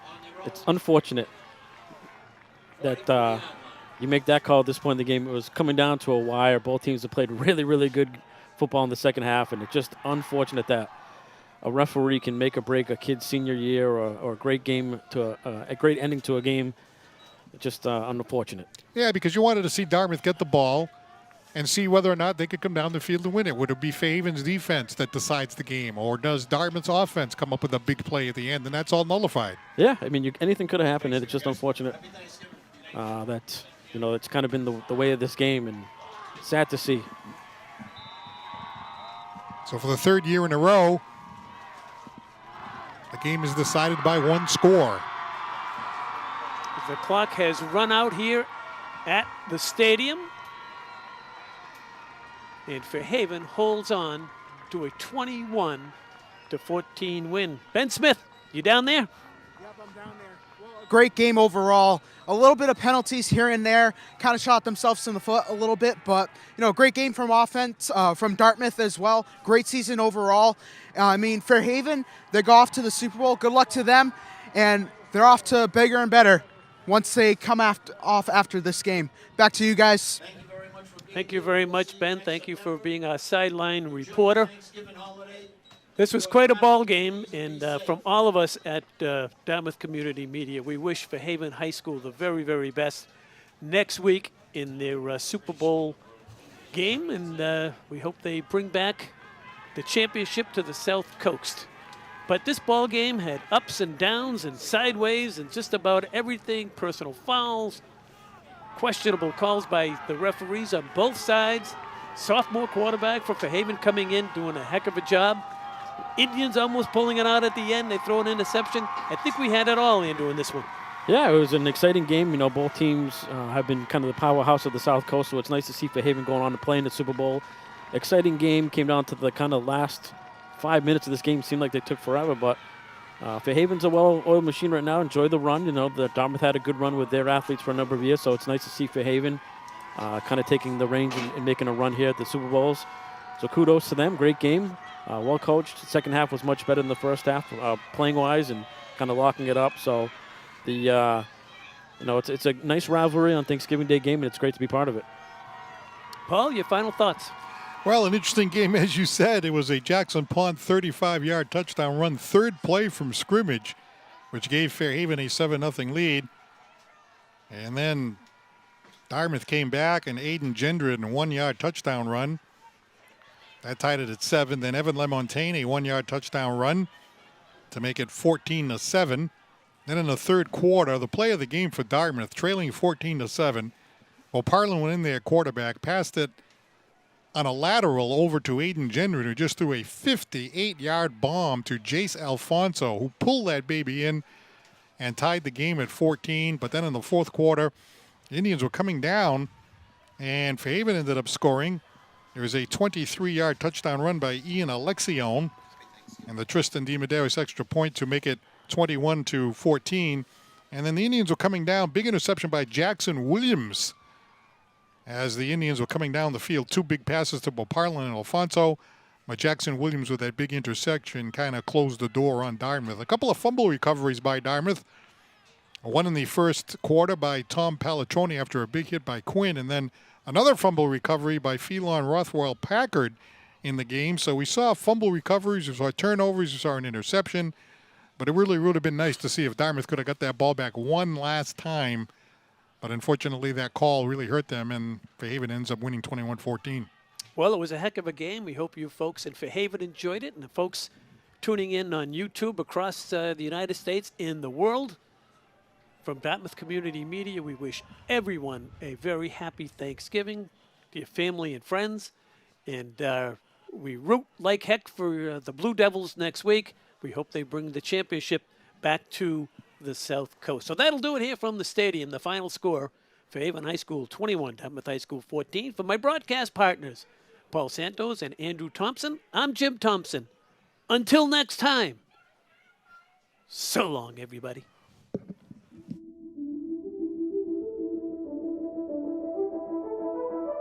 My plans next year for after graduation is to play football, play safety at college. Go to UMass Amherst and study finance. I'm going to go to college and just try and live it out. My plan to go to college somewhere locally around here and maybe play some football. College at Bridgewater State and possibly pursue some type of education for a phys ed teacher. Would probably be to go into aviations, maybe Embry-Riddle or BSU. Study at college, get a major in economics, and eventually work at a business firm.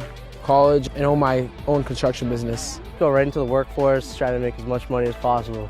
I plan on going to college, thinking of Wentworth or UMass Amherst for mechanical engineering. Go to college and pursue a political science major. Become a CRNA, certified registered nurse anesthetist. I want to be a state trooper when I'm 21, but right now I'm a mechanic with my dad. After graduation, I plan to go to college and eventually become a lawyer. I'm going to go to college for marketing or sports marketing.